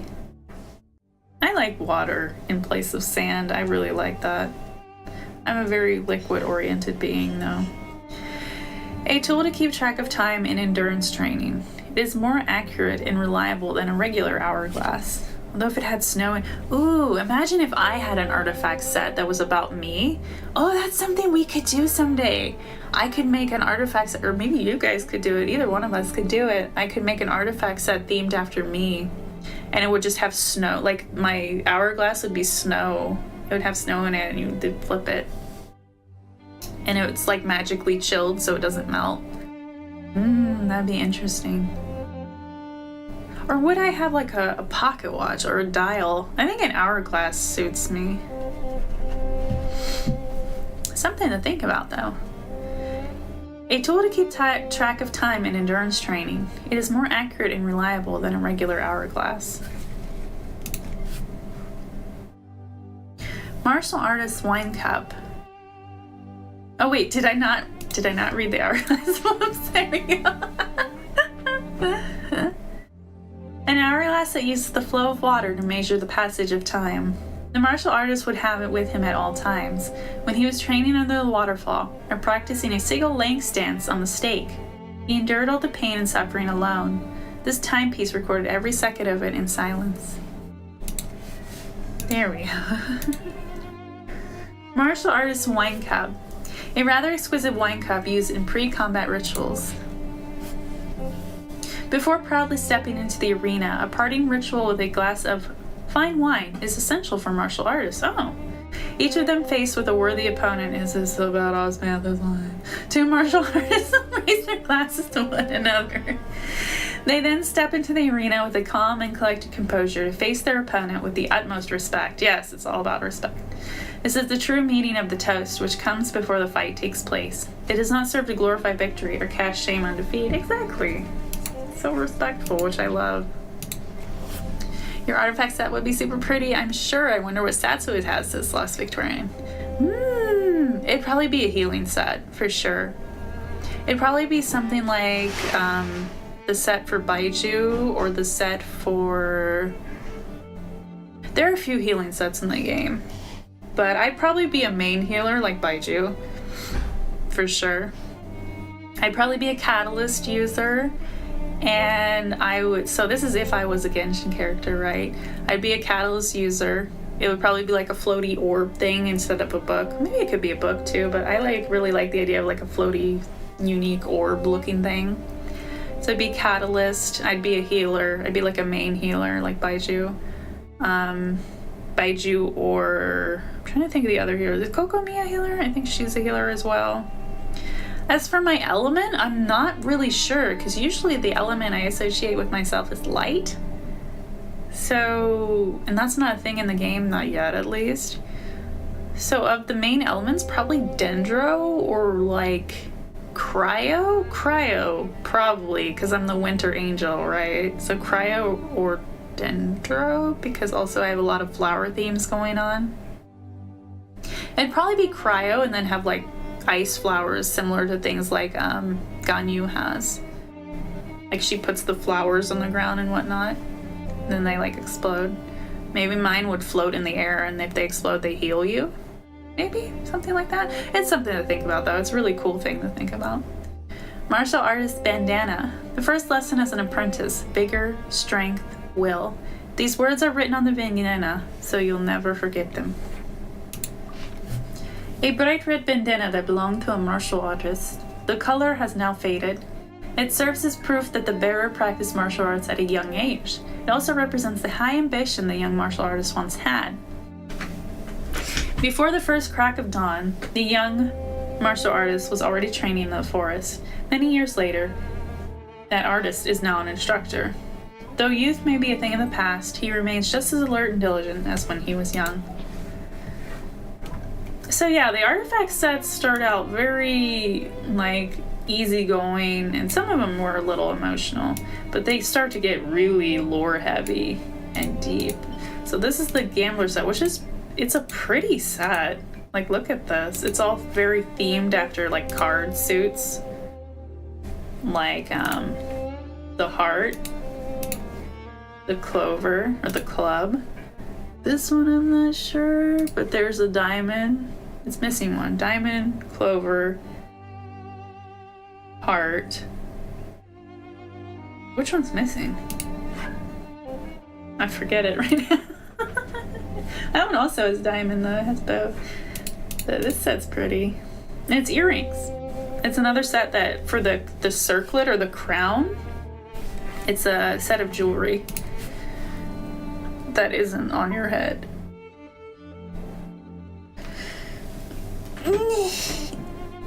Stretchy. I think after the scholar set, we'll take a little tea break. So I can and also get some food. So this is the Gambler set. Also, let me take a moment for my vessel. Hold on a second.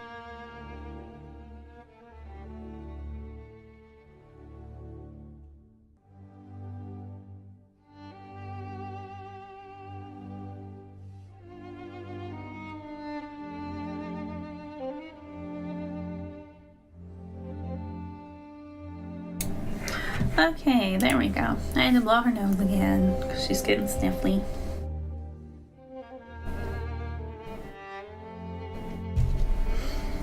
Okay. So we have the Gambler's Brooch, a big, luxurious flower that can hide loaded dice. Uh-oh. Somebody's being a little troublemaker. Gamblers like to flaunt their wealth, although their money can disappear overnight. Yep. She would wear this huge, exotic flower ornament on her ears. Certainly catches the eye. Oh, like behind your ear kind of thing, okay. And what they would not see is the trick dice carefully hidden within the flower. The gambler would only sneak this dice out of the brooch in an urgent situation. Swapping it in under the vigilant eyes of guests was how she turned the table around. Gambler's feather accessory. The tail feather of a large bird. That is a fancy looking bird. Perfect for discreetly concealing a trump card. Gambler's feather accessory. This colorful feather served to decorate a gambler's hat. Its flamboyance disgusts true aristocrats. But what the aristocrats do not see is a delicate mechanism hidden beneath the surface. When the time comes, the gambler subtly swaps in a hidden game-changing card. Upon seeing this card, the disdain and condescension on their faces would instantly give way to sheer shock. Oh ho ho! Take those fuckers down a peg. Gambler's pocket watch.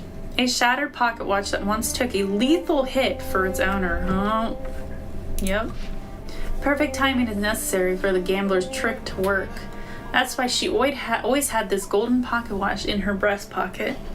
In countless games, there was always that crucial moment when her sensitive perception of time saved her. Gambler's dice cup. This vessel was specially made for a single purpose. It's a spade. The spade was the suit. I wasn't thinking of the card suit. Okay, anyway. It has absolutely no secret compartments built into it. You're full of shit. I don't believe you. Every gambler is superstitious to some degree. Many are very fond of custom-made dice cups, for instance. This was her custom-made cup. Despite what one might expect, there was nothing dishonest about it. It had no hidden mechanisms. Oh, it actually didn't. All right. Fate only decides half of one's dice rolls. The other half are decided by oneself. Moo Moo is back. And yet she never rolled the dice away from the gambling table. Hi, baby Moo. There she goes. She just came to say hello and then left. Gambler's earrings. A pair of blue earrings. I am leaning in dramatically, not that you guys can see it because I don't have rigging yet, and staring, and I see gold, I see red, I see black, I do not see blue. I think that's a mistranslation. These earrings are not blue. Unless I'm seeing colors that you guys can't see. They're actually blue. Because I can see things that you guys can't see. Because my eyes are different. But, alright, a pair of blue, with big quotation marks, earrings that, when worn, calm the mind and encourage a rational assessment of risks. These ostentatious earrings are the perfect representation of the gambler's transient wealth. Glimmer of the gem is just as soothing as the sky and the lake. It even goes into saying that they're not blue. The earrings would be coated with a mildly sedative substance to keep the gambler calm in the game. Oh, mildly sedative. Sorry, not sedative, sedative. In games where one gambles with life and death, remain calm and composed is the key to winning. Oh, baby Moo is so cute. Isn't she so cute? She's such a darling little gem. Okay, now we have the Scholar set. Colors on another spectrum we can't see. I don't know. Does it look blue? Did that look blue to you guys? Does it look blue to you guys? Because it's black and red and gold to me. Like, I don't think they do that. I don't think they put blue on a spectrum you guys can't see. Like a blue one. Anyway, let's go to the Scholars. Oh, the book. I like the bookmark. It's a. Here's another unique twist on the flower. It's like a bookmark with a flower on it. It's a dried. Well, it says a dried flower used in the book, so it is still a flower. So I'm gonna, after I do the scholars set, we're gonna pause for a tea and food break. We continue on to the prayers, the circlet set. Although, I think these are really short. Hold on.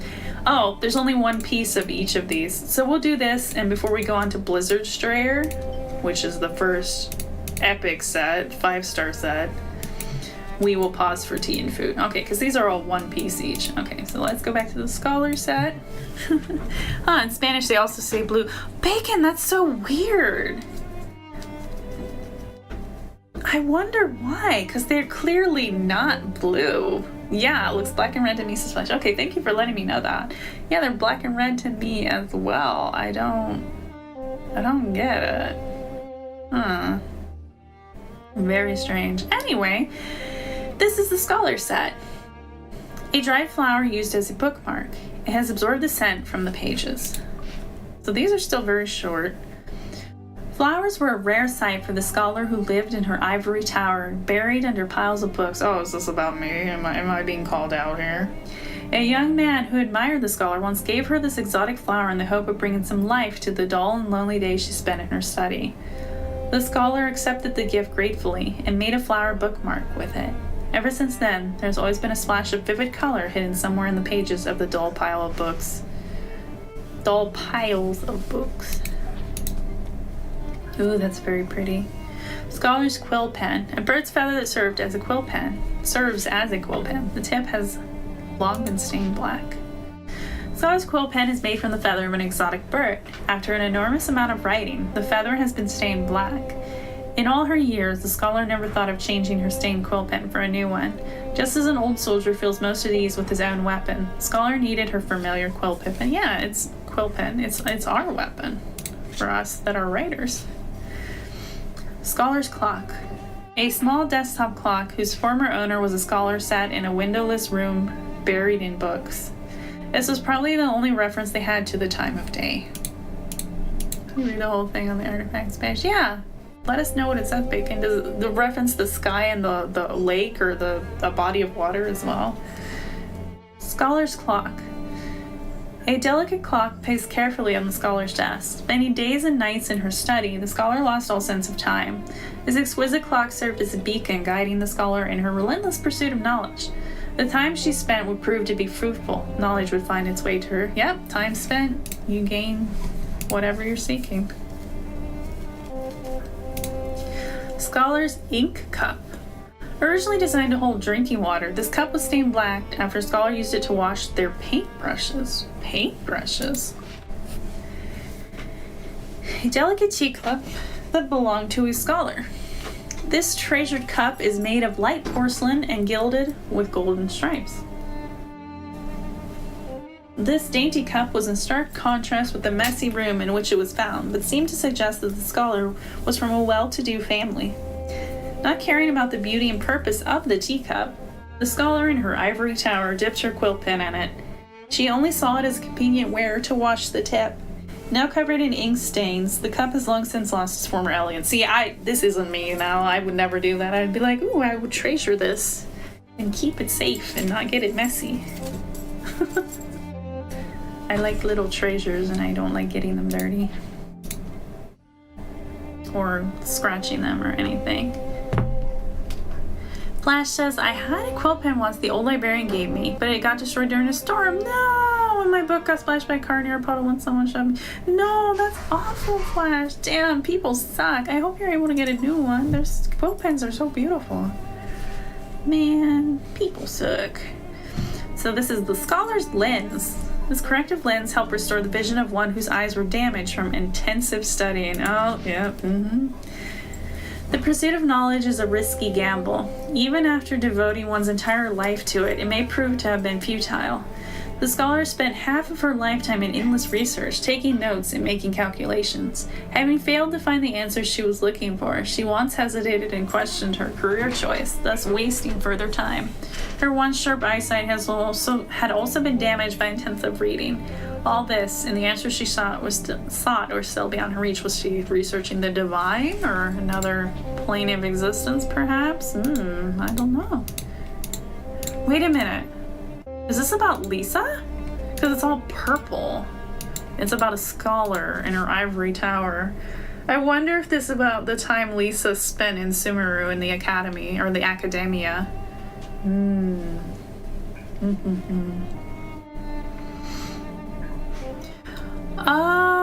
Oh, that's very interesting, Bacon. So it's a reference. Made a quick Google search on color meaning for gambling. It seems like blue was meant to ease the mind and help focus. Maybe that's why they called blue without being blue. Oh, it's a reference. That's really, really fucking cool. Yeah, F for flash for sure. That's a cool little tidbit. Thank you for sharing that with us, honey. Thank you, thank you. I love when you guys share stuff like that with us. And me. Interesting, Bacon. Yeah, thank you so much. Thank you, indeed.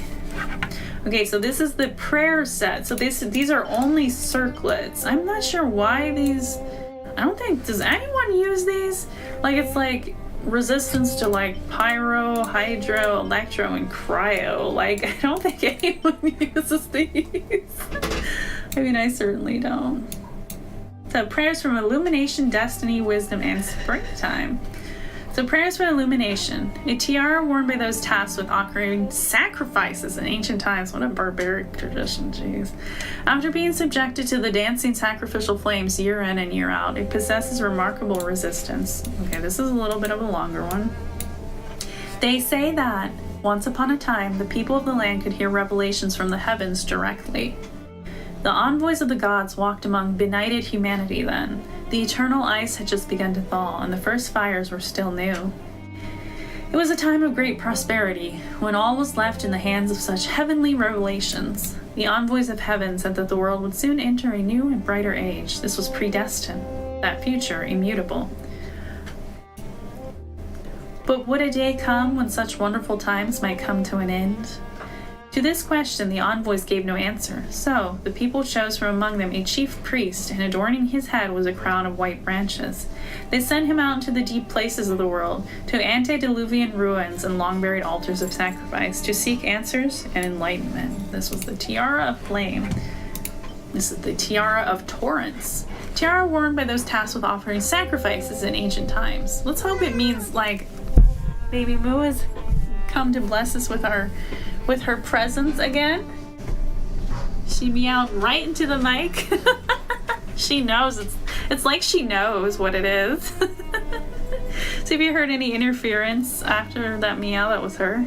Hello, beautiful baby. She's sitting on my desk. Tiara of torrents. A tiara worn by those tasked with offering sacrifices. Because it was submerged in water year in and year out, it possesses remarkable resistance. Oh, interesting. Hello, beautiful girl. Hello, beautiful little girl. Hello, hello, hello. My pleasure. Bacon. She's so soft. She's so soft. Hello, baby girl. Hello. Hello, kitty cat. Hello, kitty cat. This is a sweet kitty cat. She's getting some head screechies. Some pats. Here she comes. Here she goes. The scholar says, see, this is not Lisa's because the crown says she never got an answer. Contrary to Lisa, got answers with a high price. Oh, that's right. Okay, gotcha. I think there's a theory that Lisa's lifespan got cut in half or something because of her getting her answers. I don't know if that's true or if that's just a theory. Oh. Hello, my baby. Okay, her tail's hitting everything. They say that, once upon a time, the people of the land could hear revelations from the heavens directly. Then, the envoys of the gods will walk among benighted humanity, and the ancient flames were extinguished amidst the first falling rains.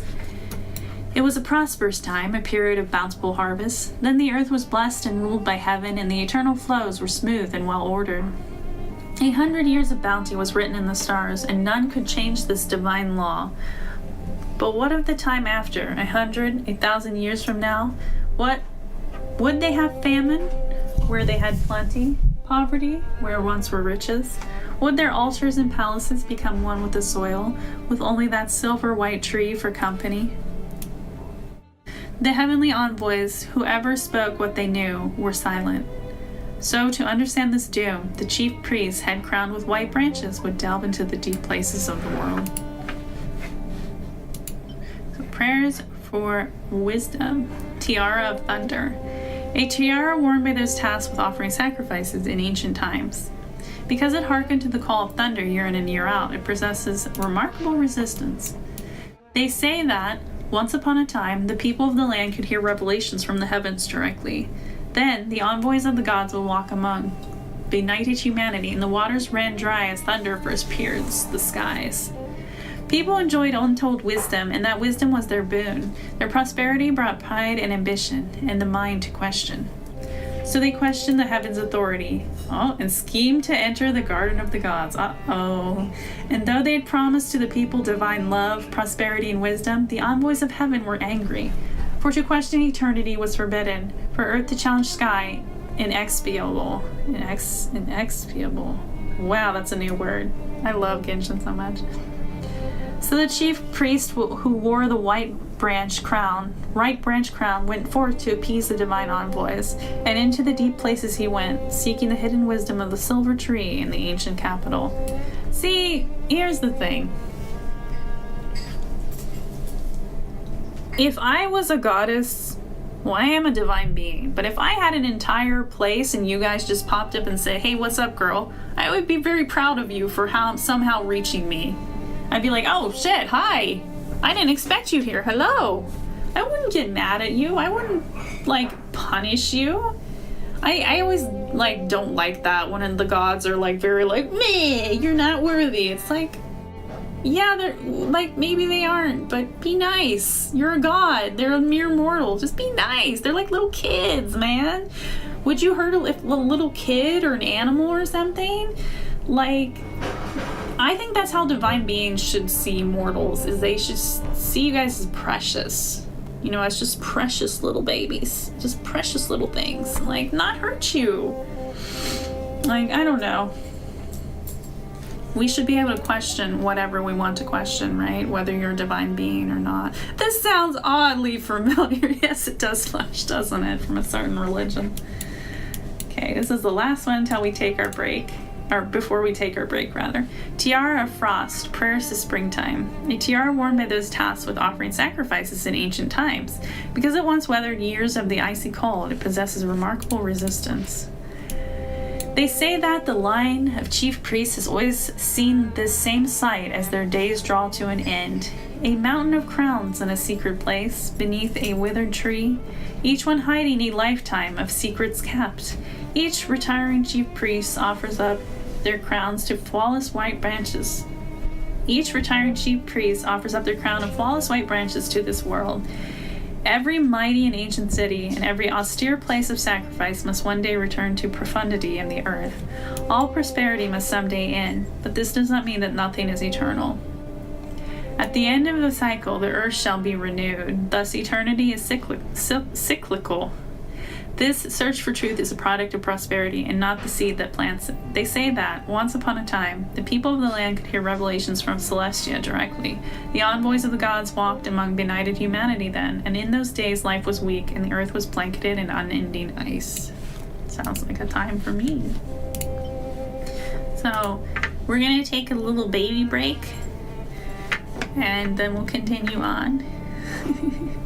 So let me go to the, our talkies, our little baby talkies for a bit. So I'm gonna have something to eat and then we'll continue on. To be honest, they should be like beans out of the truck and go, all right, what do you want? Except May Rosario and Mola about, yeah, those guys were assholes. I got some lovely, delicious food here.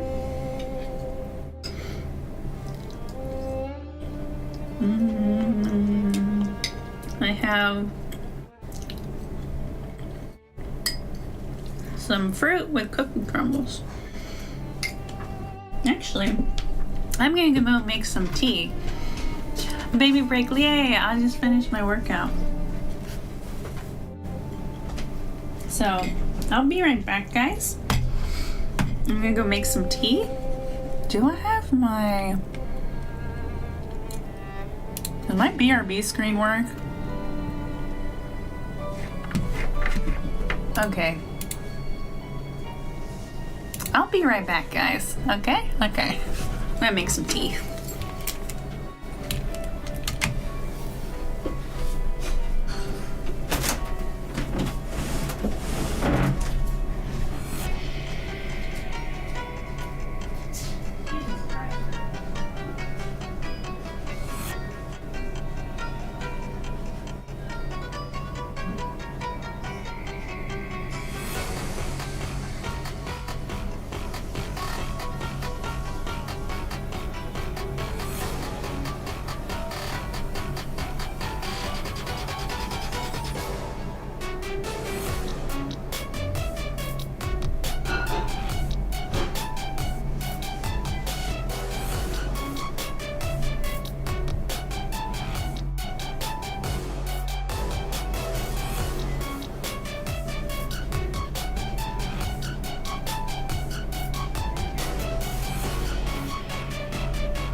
Hey, you little troublemakers.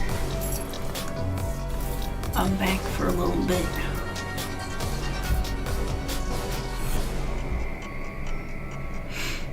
I hope you enjoy it. Have a great tea. No baby break.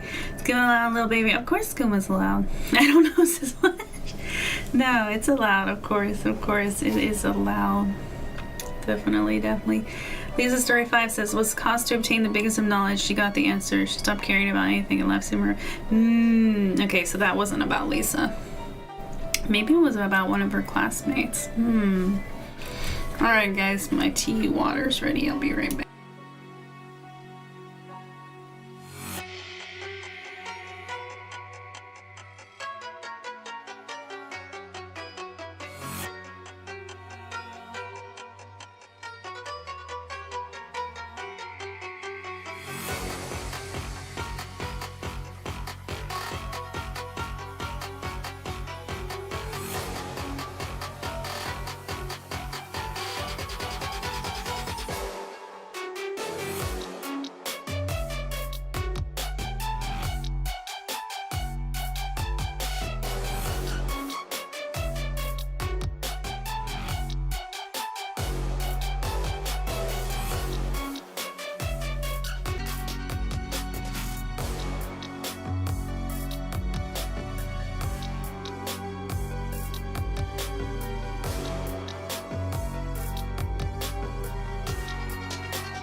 Oops, that's not the right thing. Oh, that's we could do this. Okay, music, hush. Hi, darlings. Hello, I'm back. We can do a little hangout here in this little comfy room. Filbert was there. I'm not a troublemaker. Hi, Skooma. Hey, honey, I just wanted to ask, would you consider reading some lore from Mutant Chronicles on an ASMR stream? I have never even heard of it, so probably not, since I don't even know what it is. Well, okay, let's see what time it is. It's 5. Okay, I have a lot here. I have some food. You guys hear me okay? I can turn the chill music back on. Hold on. There we go. So we are just having a food break. So I probably should go back to the talkies so people know we're hanging out. Yeah.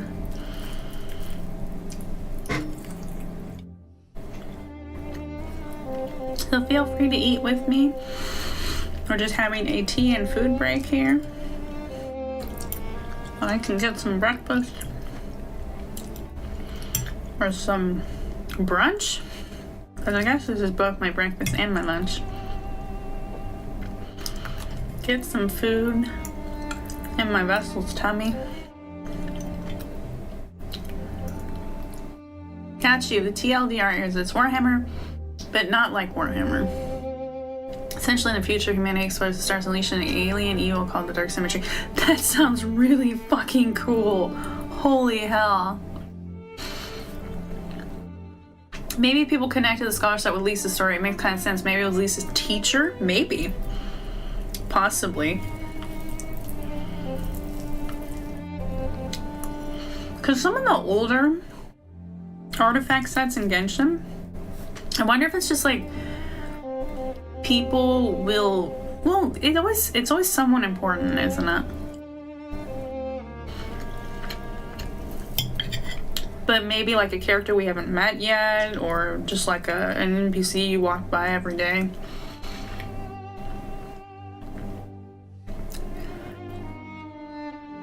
Break time, sorry. Wait, what are you sorry about, Bacon? You don't need to apologize for anything. No, you can talk about whatever you want. I just won't be reading artifacts right now. No, you can still talk about Genshin. And Dark Symmetry's physical lieutenants, the Dark Apostle. That sounds so fucking cool. I actually really, really like the sound of that flash. I'll have to look it up. I like things with like unique names. You know?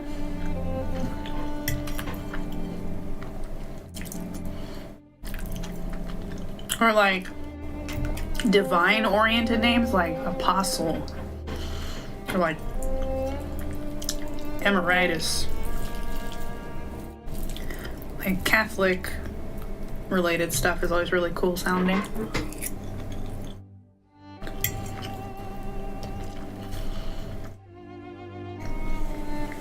Like motherfucking transubstantiation. Holy hell. That's a cool word.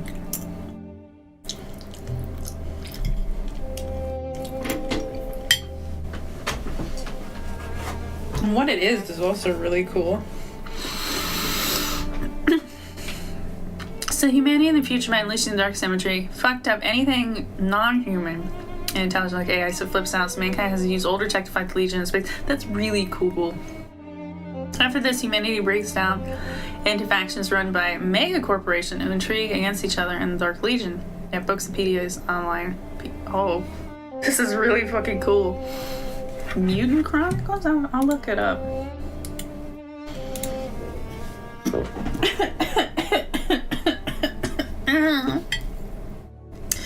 Sorry about that, guys. Yum. Oh, I noticed my notification for our stream during Mutant Chronicles stuff. Yes, no, it's okay. You guys can ask me whatever you want. But I can't guarantee that I've heard of everything. But I will be willing to look it up and see if it's to my taste.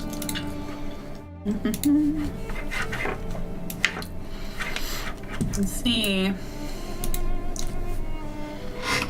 Mutant. That's still so cool, the dark symmetry. Kind of wish they would have named it after that. That sounds really cool, but oh well. Bless you, Khione. Thank you, thank you. I'll let my vessel know. She's asleep right now.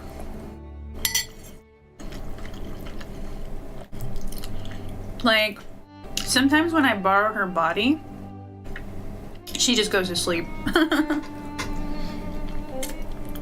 Like, she's very sick right now, so she's just in the back of my mind sleeping. Or back of her mind. Or this is her body I'm borrowing right now.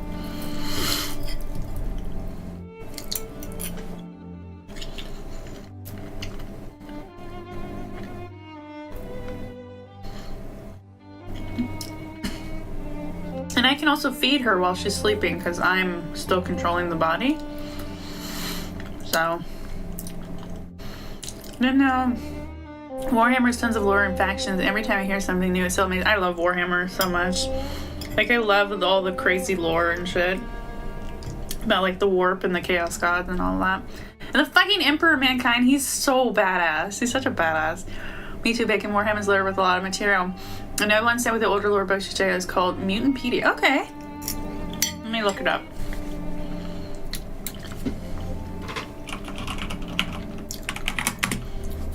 There we go. Mutant Chronicles Virtualpedia. Okay, yeah, this reminds me of Warhammer. This is cool. Okay, so it's like a board game. Hope your vessel has a good rest. Thank you, Flash. Thank you. I'm sure she is.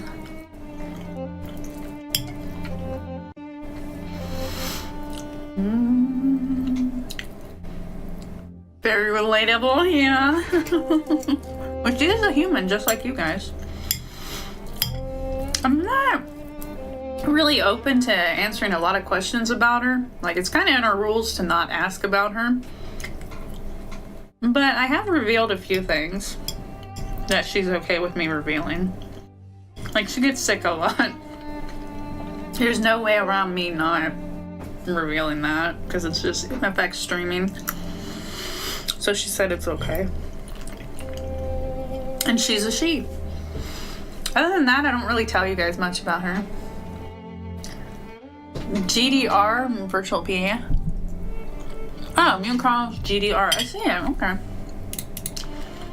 Oh shit. There's a lot to read. This is awesome. I'll just read this in my own time for sure. Because if it's anything like Warhammer, it sounds really cool.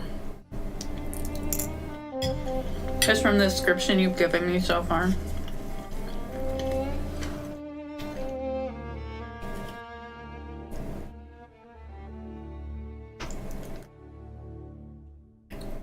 Yeah, my favorite faction, Imperial Space Britain. Cool. I always love us a Space Britain, eh? One of the smaller megahordes, but war on everyone stretched far and colonized the asteroid belt, just like real Britain.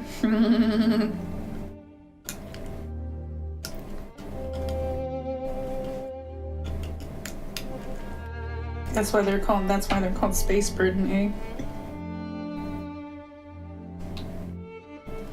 And the tea we have today is caramel apple.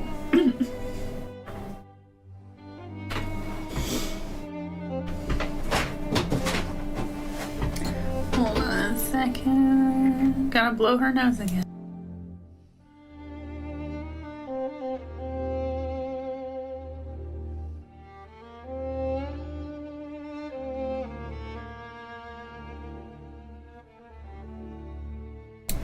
Sex, your vessel gets sick a lot. My best friend's mom had immunodeficiency and blood issues growing up. Yeah, she has a bunch of different things she has to deal with that makes it difficult for us to stream.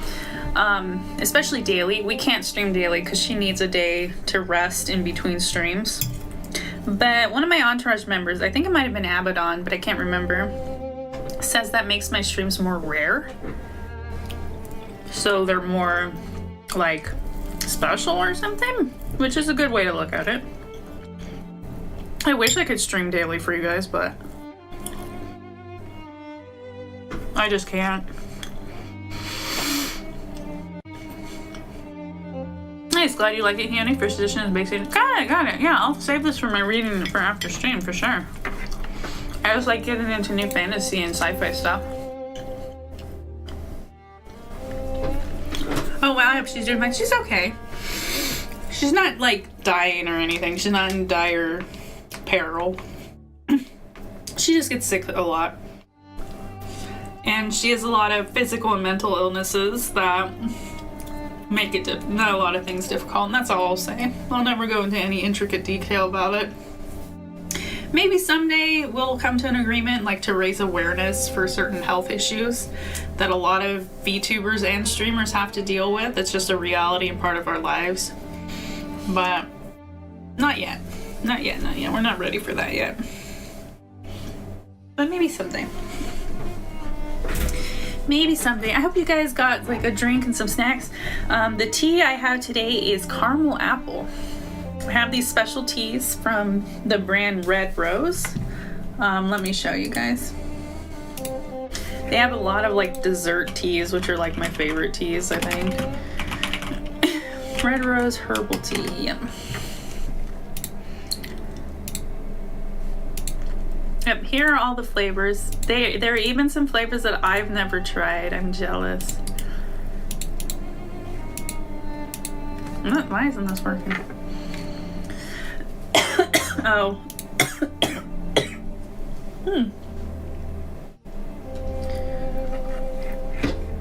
Here they are. Here are all the flavors. Boop, boop, boop, boop, boop, boop, boop. Look at that! I have the caramel apple pie one right now. And these are all around the world, so I'm not doxing myself or anything. It's not like a local brand or anything. I got them on Amazon, actually. I have some fruit with a sugar cookie in it as well. When I come visit my vessel, sometimes another angel comes with me, because she looks after me. Because I need to be looked after as well, because I'm an angel that got a lot of her abilities taken away, so I have to, a bunch of angels keep an eye on me. Sometimes it's Hamelness, you guys have heard of him. Sometimes it's Callow. Sometimes it's my shadow angel buddy. And today was her, and she made us a really lovely breakfast. Now look at that. You guys have a favorite you would want to try? I've tried...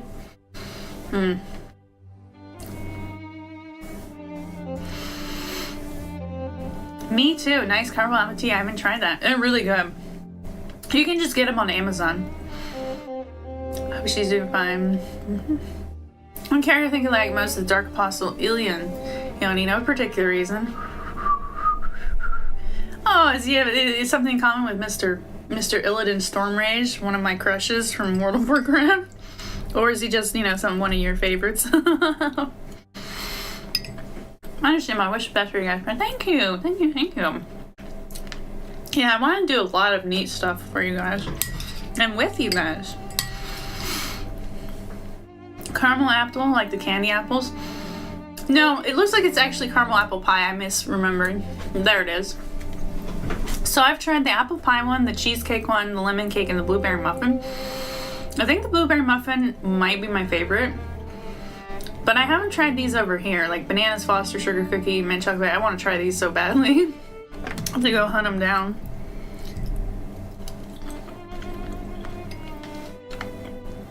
Each Dark Apostle has a book. Silent ones for 3 of them aren't on G-Guard, but Algara and Ilian's book are on. Okay, good. And find the time of streams. We're happy to spend time with you whenever we can. Yeah, it's like an apple pie. Yeah. And thank you, Flash. Thank you. You guys are always so lovely. Always such lovely little Entourage members.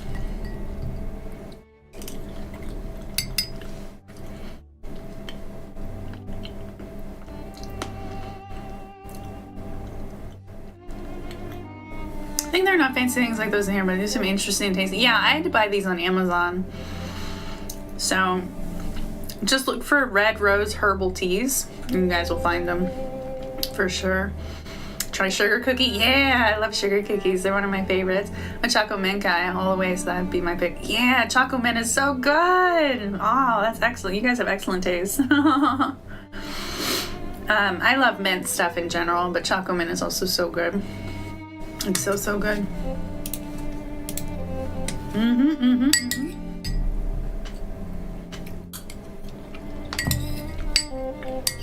For some reason that reminds me. You guys have a favorite Disney movie?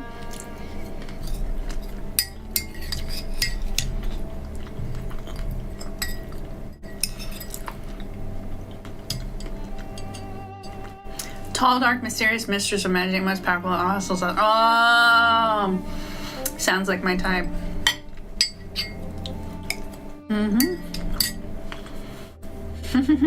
Bacon.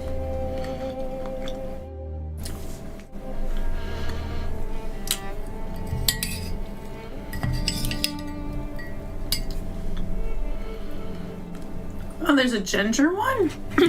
Sorry, guys. Okay, so it looks like Red Rose also has non-dessert flavors. Like, let me show you guys what I mean. It's just like certain health like attributes like this. There's like a ginger one. There's like a relaxation one, like a blueberry lavender. There's like a strawberry one. That's it for immunity. Strawberry rose. That's pretty good. That's really cool.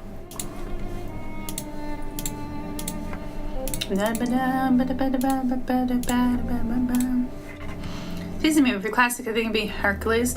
Oh, Heracles. The Greek name is Heracles. Yeah, Hercules. That's a really good one.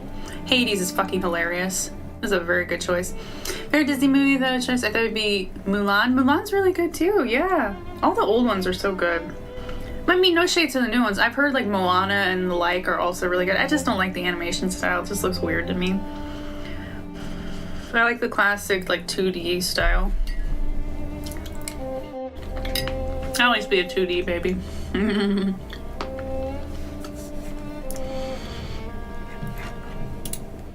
Oh shit, there's a pumpkin pie one too. Look guys. If you guys like pumpkin stuff, There's also a pumpkin pie flavor. Holy shit. Some of these might be new. Or seasonal or something.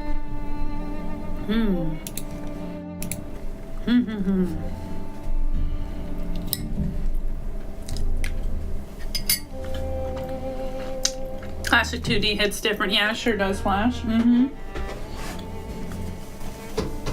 It really, really does.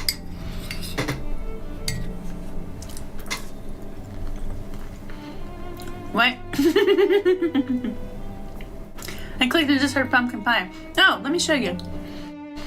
We're taking a tea and food break. This is what I was talking about. Oops. There are these herbal teas that I really like.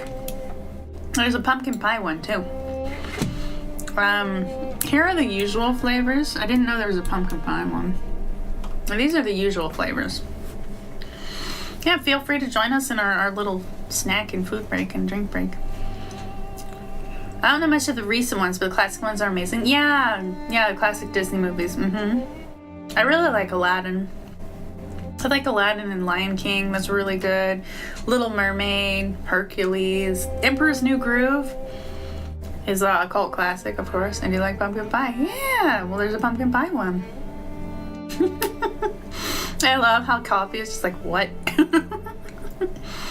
Pumpkin is not common here, so I can't really give an opinion. Oh, okay, that's fair. Bacon Honey, where are you from again? I think it's either somewhere in, it's a Hispanic country, right? Or Latin American country? It's Shane Bacon. I see Pumpkin a lot by me. It's good. Cusco's a great character. Yeah, he's great as a character. Like, the growth he goes through is fucking amazing. Like, he goes from a spoiled, selfish prince to a dude that actually gives a fuck. It really goes to show that you should give people a chance and they could change for the better, right? You never know. Like, you might meet someone you think is a giant asshole, but maybe there's a reason they're that way and there's more to them than meets the eye, right?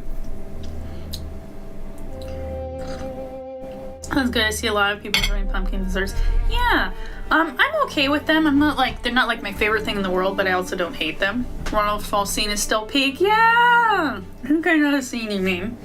Love Emperor's New Groove made me learn some stuff from my own country. That's awesome. Peru and South America. Hey, Peru. I've been to Peru, I think. Maybe? Or at least I've known people from Peru. Peru is a beautiful country. That's awesome. And yeah, the Emperor's New Groove takes place in Peru, doesn't it? It takes place in South America somewhere. Or it draws on the culture. That's awesome.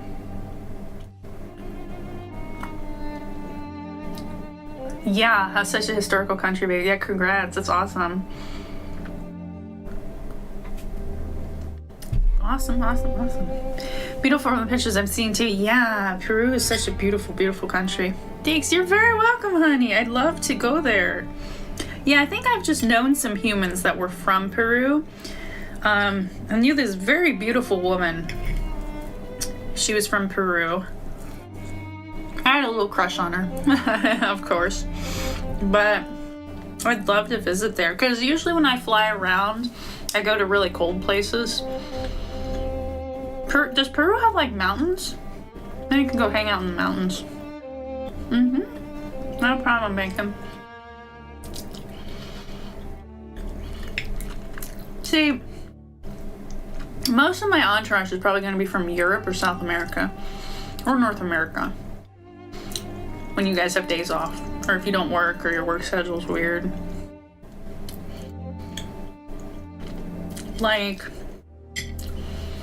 because of the time I stream, I realize I'm probably not going to get a lot of people from North America. A lot of you are probably going to be from Europe. Which is perfect, because I get along really well with Europeans. I have a lot of European friends. Hold on a second, guys.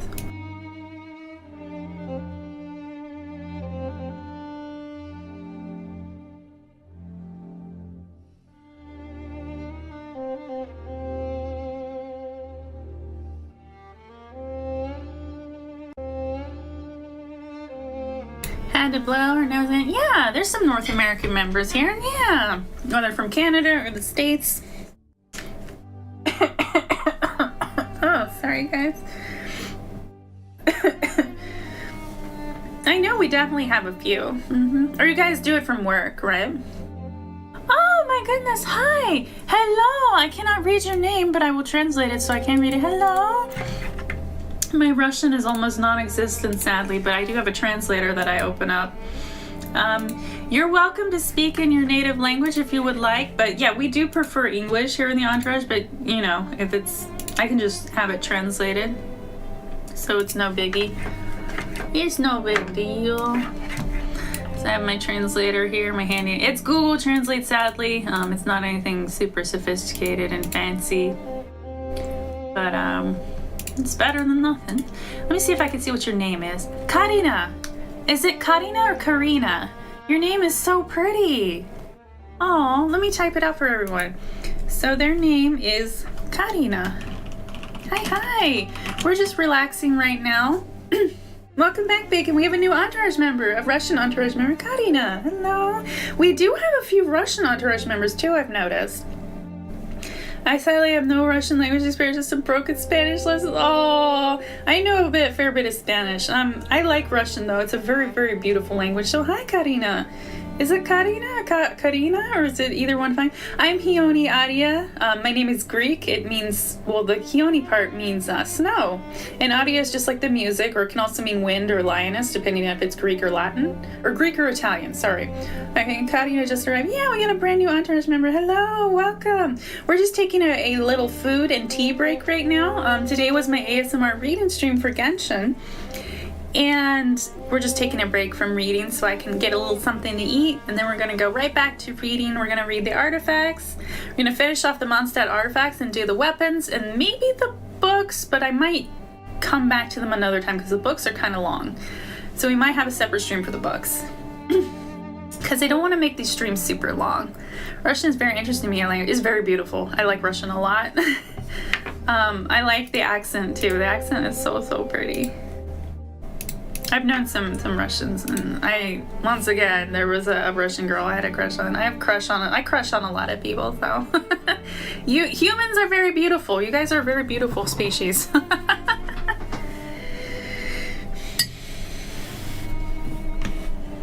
Yeah, thank you for the heart, honey. Thank you. And you don't have to talk a whole lot. If you're shy or your English isn't very good, it's okay. It's okay. Let me see what it's okay is in Russian. Hold on. Let me close some of these windows. So let me flip to English. It's okay. Oh, how do you pronounce that? Все нормально. It's normal. It's okay. It's normal.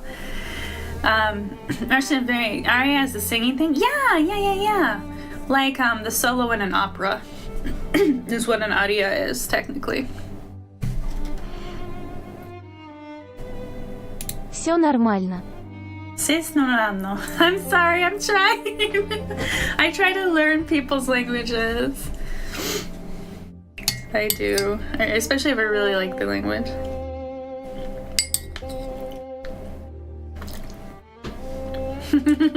Thank you.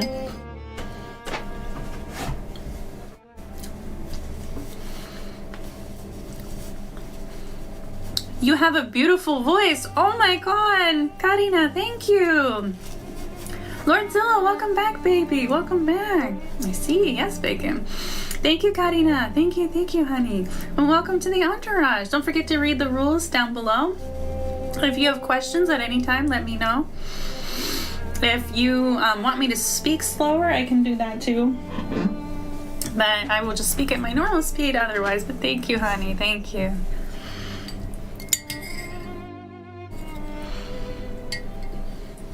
Oh, Zilla, we have a new Entourage member. This is Karina. She just popped in. I'm gonna assume you're a she, right? Karina? I think that's a female name, but if you're a he or you are non-binary, just let me know. won't assume. Yeah, we're just having a little chillin'. Genshin loading screen music name.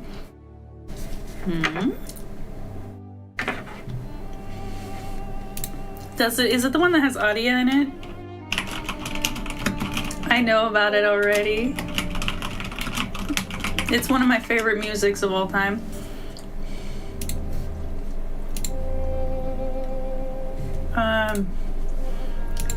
Music. Yeah, Dream Aria. Karina is a female name in Spanish as well. Oh, that's awesome! It's very pretty. Bay, Flash. Yeah, it's called Dream Aria. You guys, you want to listen to that, guys? I really love that music.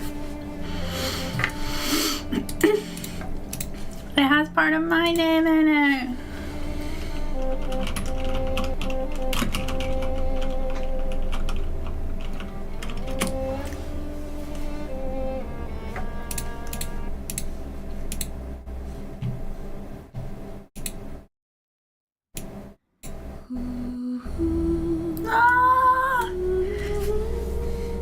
I love this music so much.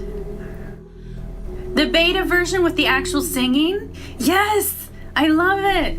Okay, you guys have probably always heard this version. This is from Genshin. But the beta had actual singing. It was so fucking beautiful. I think this is it. It's Chinese, I'm pretty sure. Or is it English? Nope, that's Chinese.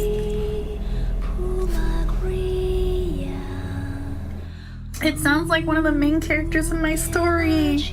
She has this sweet little beautiful voice like this. Kind of sounds like Kaolo too. Which, by my story, I'm working on a big fantasy story that I may or may not share. We'll see.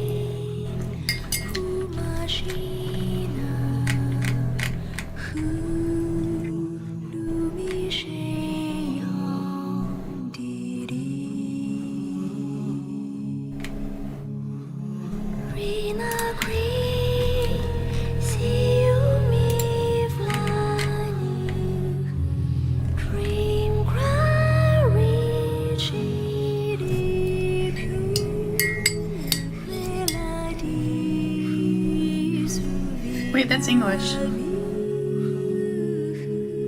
My real name is Sophia, but I like Karina better. I will call you Karina then, my dear. They're both beautiful names. Or is it Sophia?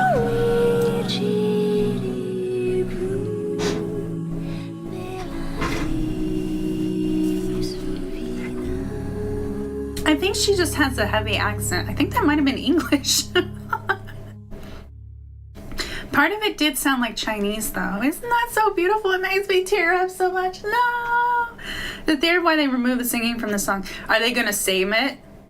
Are they gonna save it for a really dramatic moment in a really dramatic moment? Yeah, welcome, Karina. Yeah, welcome, honey. Hello. It's beautiful to see you here. Welcome to the Entourage. And like I said, if you have questions at any time about me, about my lore, about my story, I'm an angel, as you can see. If you have any questions about my channel, my content, my rules, please, please, please don't be shy. I love answering your questions. It makes me so happy to interact with you guys and have you guys be a part of my life. So that's why I became a VTuber and a streamer. It's because I love interacting with you guys.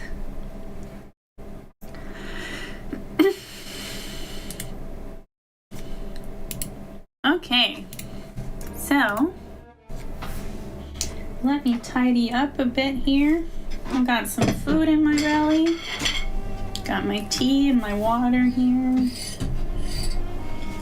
By the way, you're very welcome, Karina. You're very welcome. Hey, I'm glad I could still catch part of the I just woke up. Honey, no, we're just getting started in part 2. I was actually just taking a break for some food and drink. We have a new Entourage member, Karina, so please make her feel welcome. Ninja's one of my friends. He's a really, really lovely gentleman. Lord Zilla is another one of my friends here, and I saw you earlier. So sometimes my friends pop in, which is really lovely. Oh, so I think the Three Moon Sisters plot wasn't fully developed before, so the tragic story of the sisters made them change the version. Oh, so maybe they're gonna play it later when we find out more about the Moon Sisters. Oh, Midnight's gonna love that. I almost called her my sister. Geez, she almost is becoming like a sister to me. Tsukino Midnight is one of my dearest friends. She is so wonderful and so lovely. She's a moon goddess, and she's a really beautiful soul. She always has such positive, uplifting, beautiful, compassionate things to say about everyone. Like, she is so positive and so lovely, and she's going through a really hard time right now, unfortunately. I know she doesn't like to ask for donations on her behalf, but she is going through a thing where she really needs it. So if you guys want to go check out my friend Midnight, Tsukino Midnight, and go help her out and watch her streams, I think at the very least watching her streams would mean the world to her. She's very comfy, very soft. If you like my voice, you'll probably like her voice as well. And she's one of my best friends. So this is her link. So go subscribe to her and go help her out if you can. If not, just your company would probably mean the absolute world to her. She needs all the support she can get right now. So go see my friend. She's not live right now. She's live earlier in the evening for me. Later in the evening. So wait, Moon Sister already have their story told now. If I recall, it's one book it's sold. Yeah. But it hasn't been like on the screen. Thanks for society, Karina. Hey, they're sold. Adorable Midnight. Yeah, Midnight is also fucking adorable. Oh, it worked. My alert worked. Hey, there it was. The sound didn't go off, but yeah, thank you for the subscription, Karina. Thank you, baby. That's so wonderful of you. I thank you, beautiful. I give you guys kisses every now and then, but they're rare. They're very rare. Our Stream Elements bot actually has a name. His name is Saot. He's the little boy that pops up and says, hey, should I catch more of her streams? I had to catch some of it yesterday. Isn't she great? I saw you there, Flash. Yes, please support Squishy and Huggable. She is very squishy and huggable. Yes, please support my baby. She's such a beautiful person, and she doesn't deserve to go through hard times. I mean, hard times just happen, right? She's pretty public about this, so I'll give you guys a little rundown. Before we return to the Artefact reading, I just want to talk about my friend a little bit. I hope you guys don't mind, but she's been pretty open about this, so I'm not sharing anything that she hasn't already shared. She actually talked about it on our stream last night, but she lost her job a little while ago, and she was on unemployment benefits, I think it was, and she's run out of those, sadly. So if you guys can go and help her out, I usually wouldn't push this hard, but she's really, and she has a whole family to support, like a family of 7 fucking people. She is awesome. She's a big sister. She's like an awesome big sister, and she takes care of this whole family.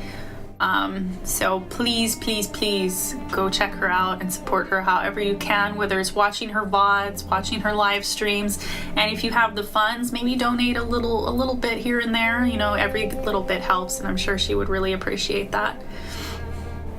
It was just in the books. I think that's true. The closest to Moonlight characters in Genshin are Paimon and Nahida. Yeah, exactly. Yeah. It's just been in the books. There has been no real, like, they might have mentioned them offhandedly, like in a quest or something. I can't quite remember, Bacon. I missed ya, Stream Elements. I got some moon sugar for you. Yeah, he'll probably really appreciate that. But we haven't had a quest where it like shows them and really goes into details about them. I wonder if they're tied to Zhongli somehow. I've got a lot of theories about Zhongli. He's my favorite character in the entire fucking game. I am so in love with that man. I will never stop singing his praises. But he's kind of, some people think he's a little sus, but I think it's sus in a good way. Like, he's just, dude's over 6,000 years old. There's so much about him we of course don't know because he's immortal. Like, there's a lot about me you guys don't know, although I'm a younger immortal being. But she talked about that. I'll be watching her more often now. Thank you, Flash. Thank you. Please, like, if both me and her are live and you have to choose, please choose her. I'm gonna be fine. She's going through a really tough time right now, though, so please go see her. Agreed, she deserves the world. Yeah, Midnight absolutely deserves the world. she does this thing that she has this talent where she will uplift people, like, and say all the good things about them that she's noticed, and she's so good at it. Like, she's such a compassionate soul. And I've seen the way, I won't go into this too much because we've had some private conversations and we've had some private dealings with various people, and the way she mediates disagreements is perfection. She's able to do this thing where she calls it, she kills her feelings, and she's able to peacefully deal with people who are disagreeing with each other and fighting with each other. And she's able to calm them down and get them to talk like fucking rational adults. She is amazing. Midnight is one of the most amazing people I've ever met. She really is, like, she's a moon goddess. Of course she's amazing, but you know what I mean? Like, she's so amazing. She really is such a sweet and kind individual. She is nicer than me. Like, I might seem nice and chill and kind, but she's on another level. Like, I have a quick temper. I have a legendary temper, and there are things that set me off. Like, I might sound chill, but I do have a temper. It doesn't happen when I'm on stream because I go into this weird zen state on stream. But I have a quick temper. I have the rage of 10,000 suns inside of me, and she's just able to kill her temper if she ever gets mad. If she has to deal with something and treat people fairly, she does. Like, I have never seen her mess that up. She is amazing. He knows stuff. I was talking to him with me during night. World needs more midnights, like, for real. Yeah. Wait, were you talking with me, Deborah, about Zhongli? Oh, I love Zhongli so much. Like, I trust him. Like, there was a point where I kind of was side-eyeing him, and I was like, Zhongli, what are you not telling us? But I trust him. I'm going to trust Papa. I'm going to trust the Geo Papa. Maybe it's because I have a crush on him. I don't know.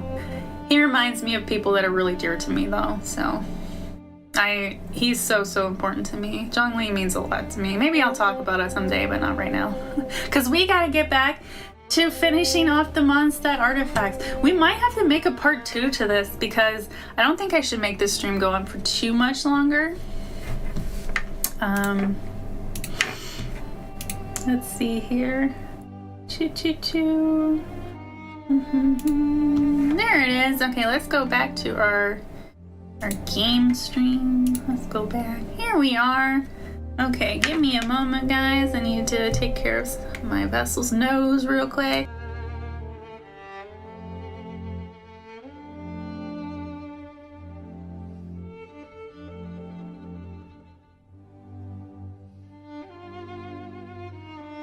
And don't worry if you see my desktop, I'm safe. I know it's a little bit of a mess right now, but don't worry about it. Don't worry about it. What's your opinion on his change after the Sumeru arc? His change? Oh! Do you mean what Uvalette said about him? Yeah, be very careful about spoilers, guys. Is that what you mean, or you mean hint me something else, Bacon? Because if you mean what the Deus Ori thing, I got spooked by that, honestly.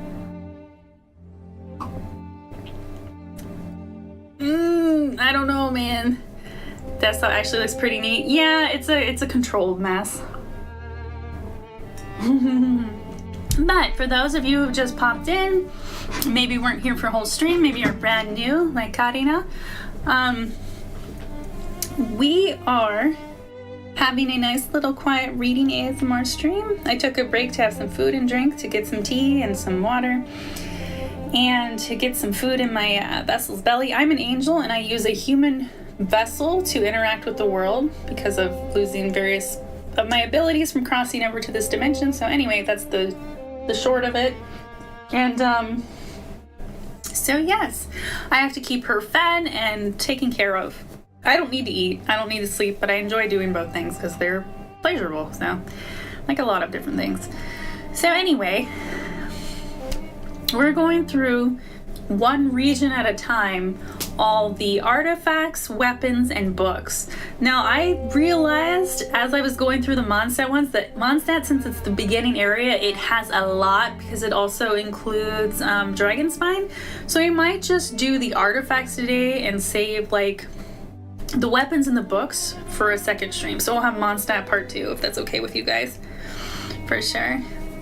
Tomorrow, something big happened to everyone in John Lee's point of view has not been affected.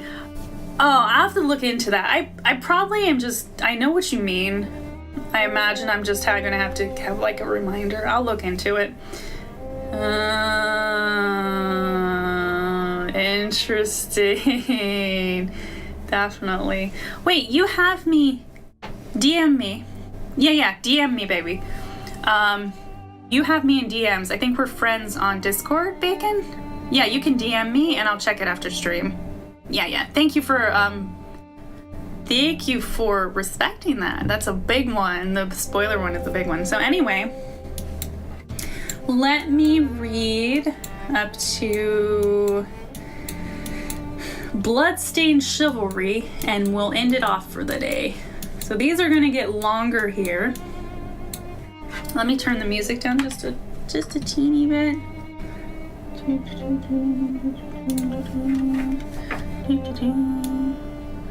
Woo, let me put it over on this side of the screen. Okay, there we go. Nice to still hear it, right? I think I do. Nice dishes, friend. Clearly some of your midnight praise on my son. Please do! Please do, Ninja! Holy shit, I know that would make her fucking day. Oh my god. Guys, please clip my streams. I would love it to the sun and the moon and back. So love is a food. It feeds your soul. So kind of, Lordzilla. Kinda. Yeah, if anything, Midnight needs to hear so much love and praise right now to remind her that she is a wonderful, lovely, worthy person. Because I know she's feeling pretty bad about a lot of stuff right now. So I was hanging out with her last night after stream and she was pretty down. So anything you guys can do to cheer her up, please do. And I'm sure it will mean the absolute fucking world to her.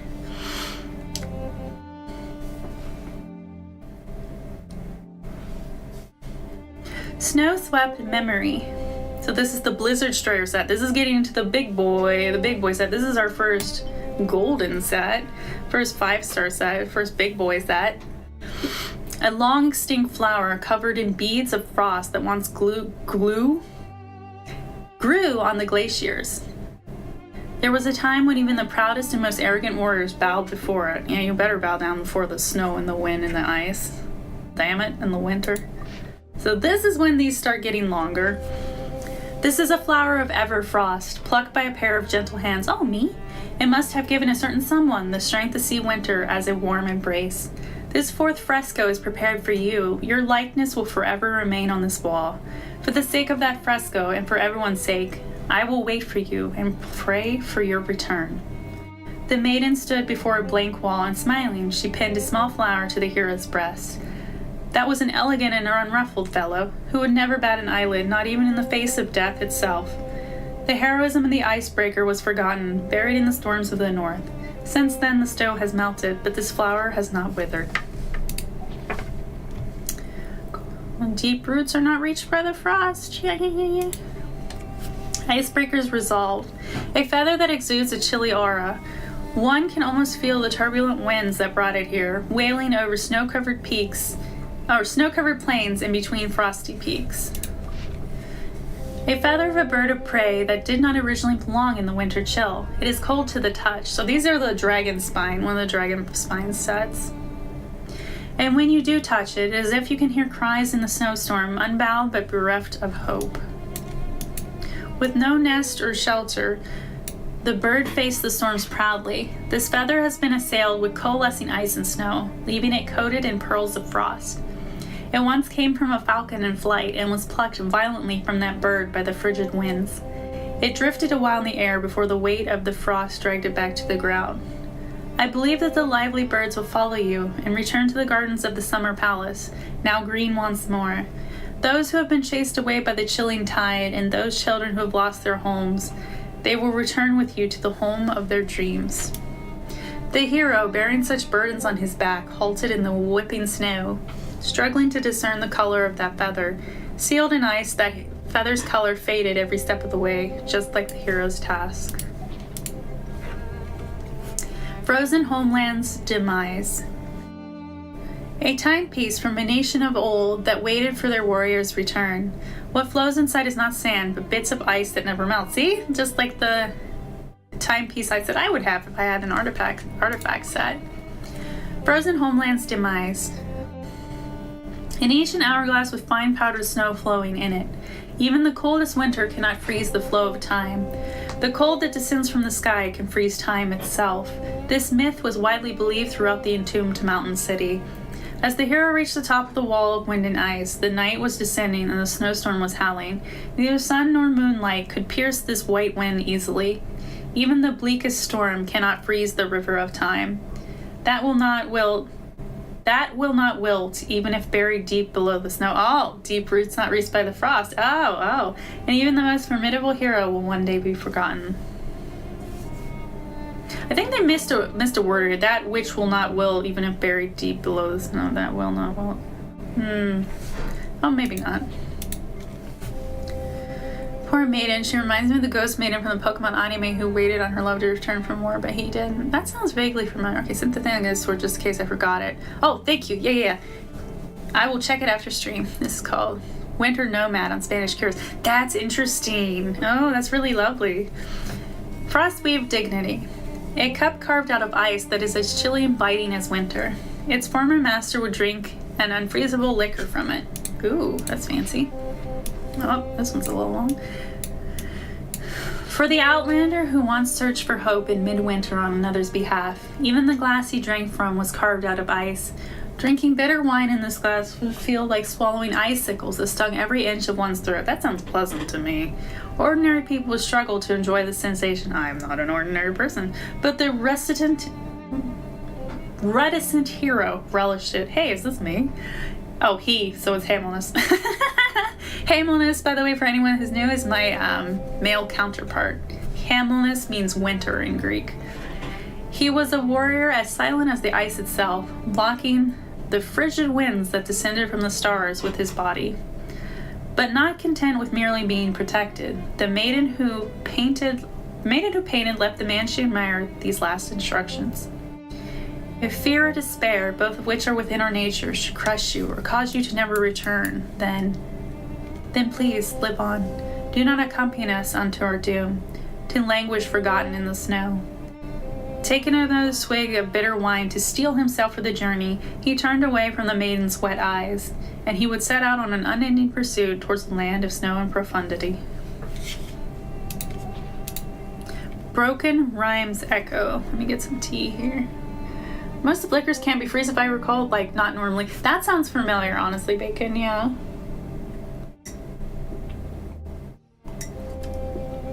Broken Rhymes Echo. A little teacup ASMR. For those of you who like triggers.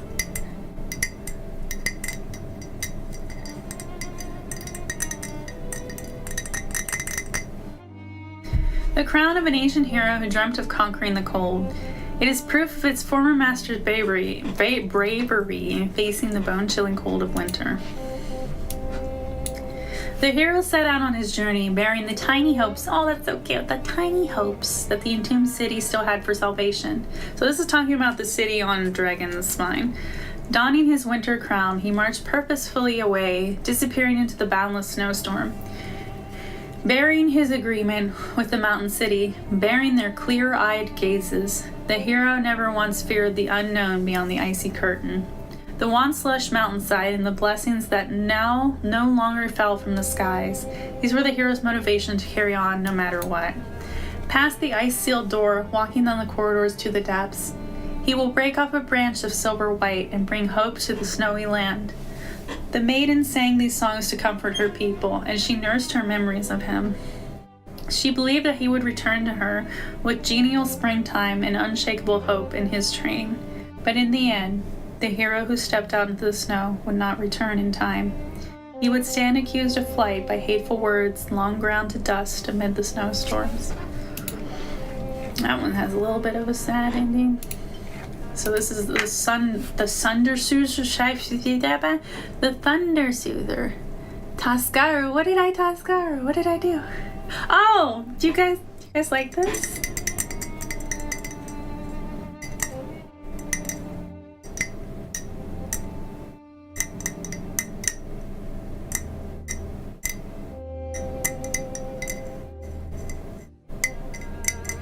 You know, if Lost Victorian's listening, she probably loves this.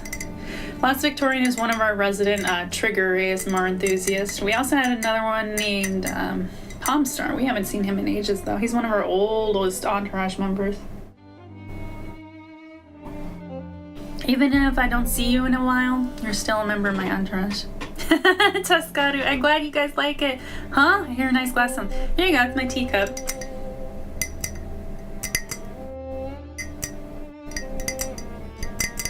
It's like a ceramic cup. It's like a dark abyssal blue. It's my Shadow Angel's cup.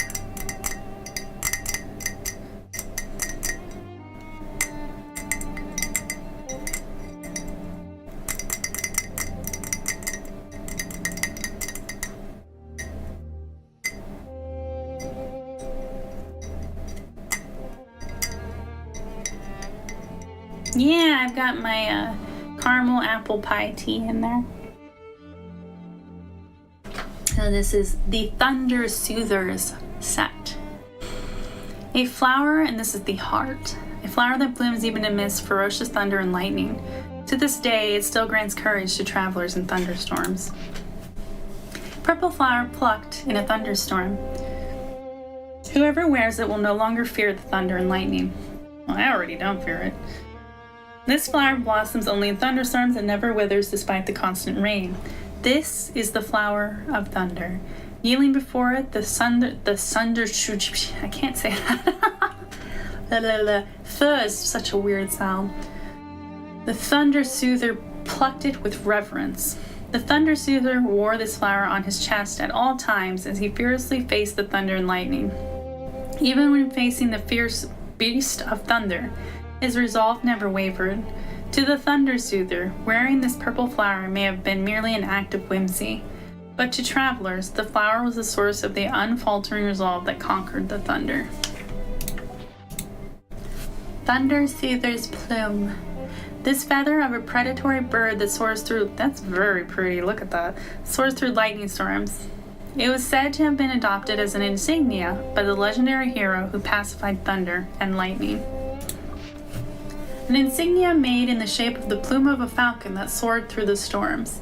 Its wearer can almost feel the booming of thunder and the heat of a volcano. Interesting. Fearing neither the thunder nor the volcano, the falcon left its plume in the burnt woods. The Thunder Soother fashioned an amethyst insignia in the plume's likeness. The purple insignia shimmered with light under the gaze of enemies. On this small object, lightning glittered, as if to foreshadow the downfall of the Beast of Thunder. Like the falcon, the Thunder Soother conquered both thunder and flames, and eventually beheaded the Beast of Thunder. Eee, yikes. Is a pretty flower, very flush. Hour of Soothing Thunder. Oh, that's very pretty. Timepiece kept by the hero who conquered thunder and lightning, very, very frightening. I couldn't resist. The tiny shards of electrocrystal within flow back and forth with the passing of time. I see a little silhouette of a man. Scaramouche, Scaramouche, will you do that fandango? Oh, Scaramouche would kill anyone who sung that to him. An hourglass the Thunder Soother once used. Flowing within it is not sand, but tiny electro shards. Oh, so pretty. Yeah, they look like little gem shards. Shards shatter and flow down as time passes, then merge together at the bottom of the hourglass.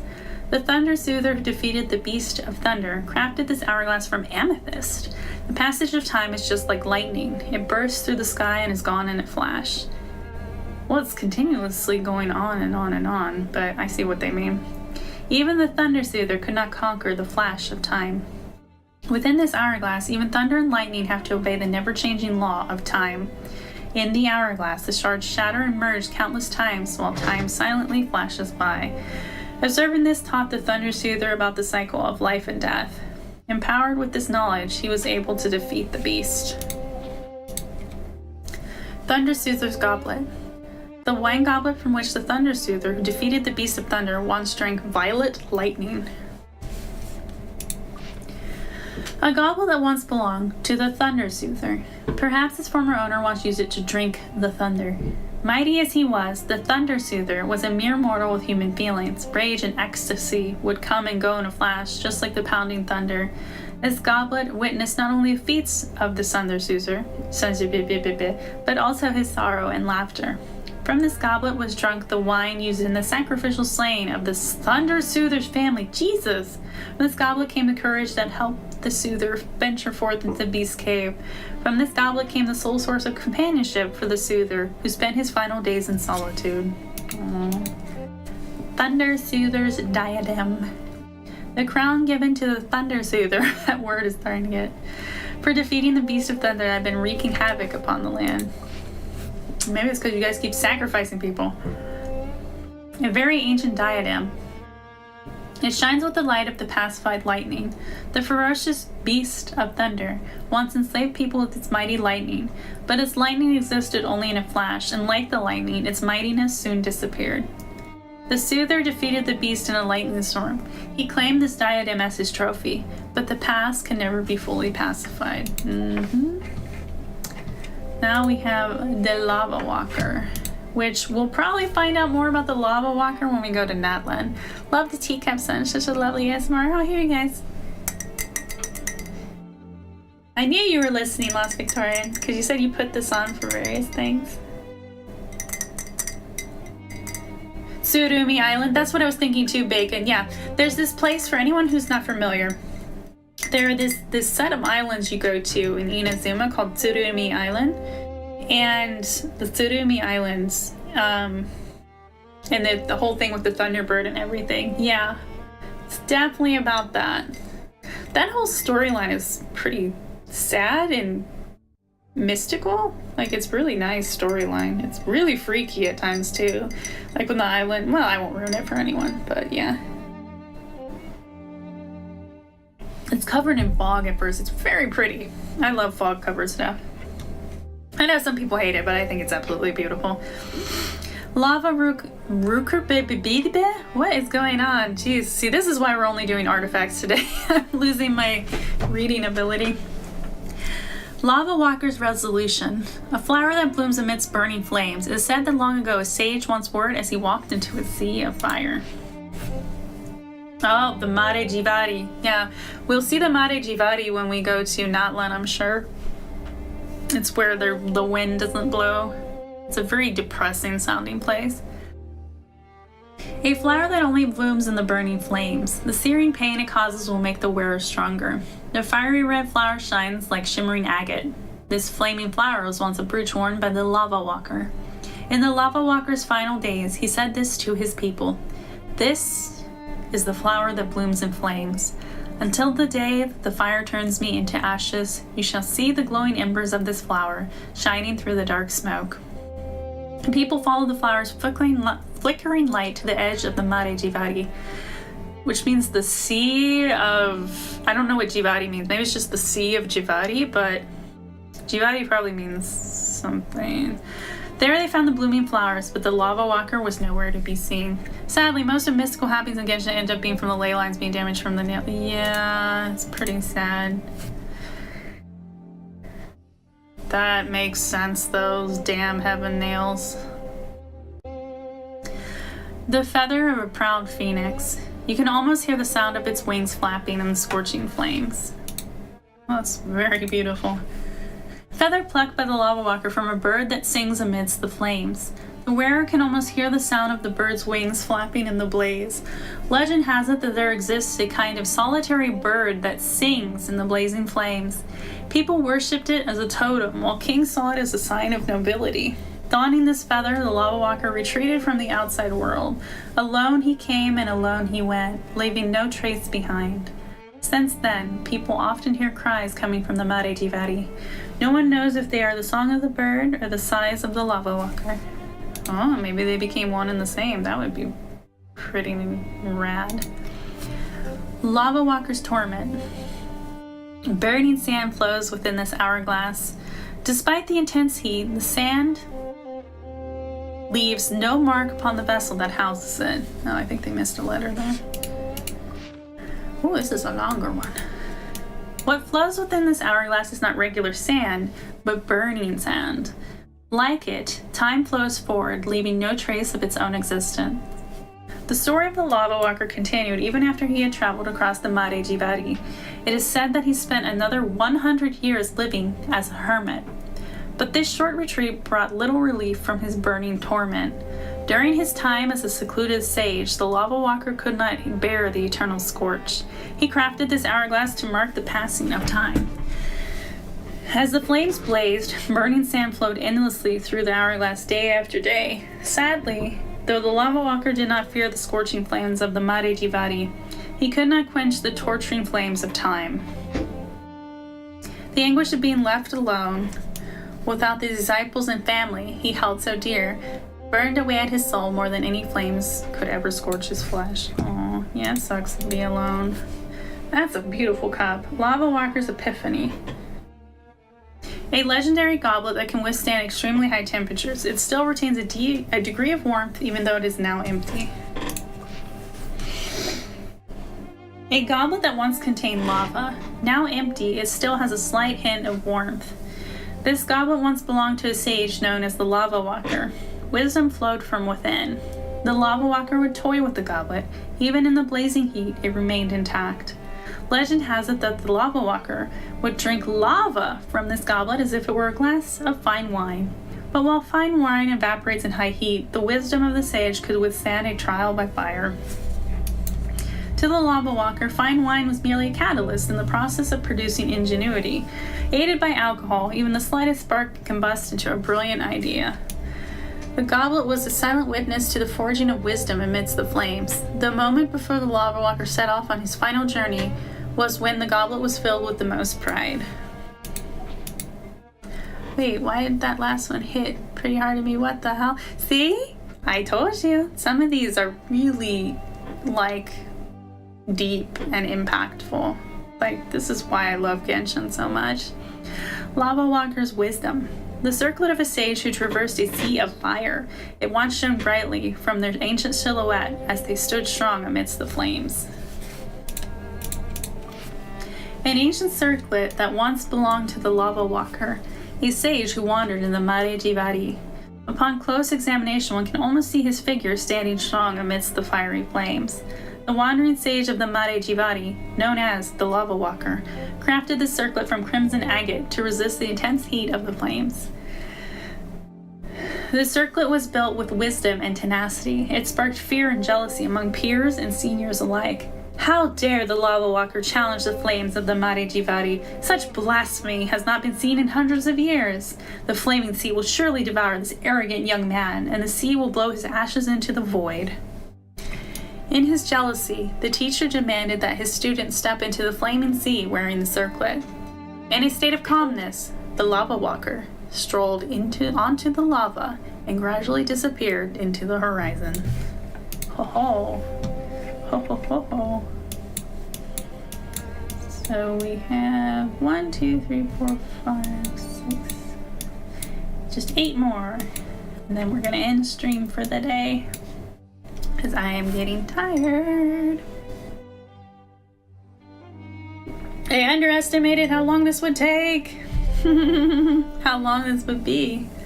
I was like, oh, I'll just read through the artifacts and get to the weapons and get to the books. Nope, we're gonna have to do a Mondstadt part 2 for sure.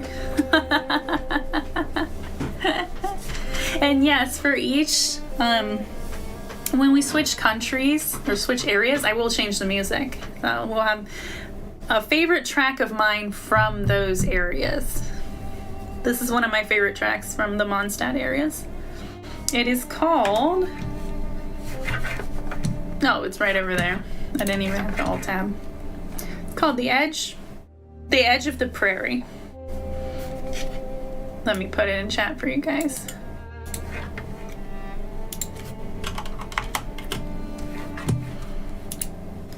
Okay, we're on to the Maiden Beloved set, or Maiden Beloved.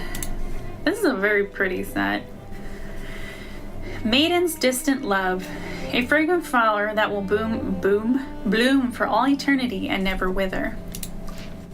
The Maiden's Flower, fresh and elegant, just like its original owner.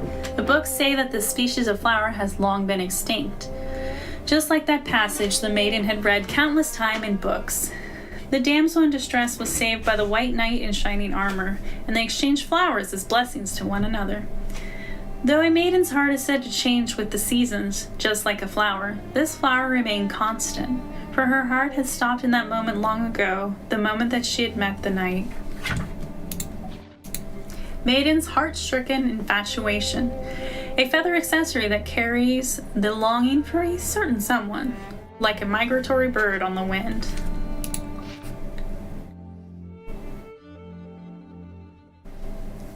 An old but delicate feathered ornament. I like the theories I'm seeing in chat. I'm going to read that in a moment. After many years, it is now covered in layers of dust. For the maiden, time stopped still the day she met the knight. Nothing mattered to her anymore, not even love and youth. She sought him constantly, wandering far like a lost bird without a nest to cling to. May my love reach the knight, she prayed. Meanwhile, the knight dedicated himself to the pursuit of chivalry. In a distant land where ancient empires crumbled, would the knight see the scenery she dreamt of? Maiden's passing youth. The hands of time will never come to an end, but the same cannot be said for those cherished years of the young maiden's life when she was doted upon. A delicate timepiece. It stood as a testament to the inevitable passage of time, indifferent to its owner's feeling. The maiden's time would one day come to an end, but her waiting would not. The short hand seemed to be constantly chasing after the long hand, much like the incessant longing that filled the maiden's heart and mind. Years after the event, she still remembered the knight she met that day, the white knight that came to her, the white knight she had been waiting for ever since.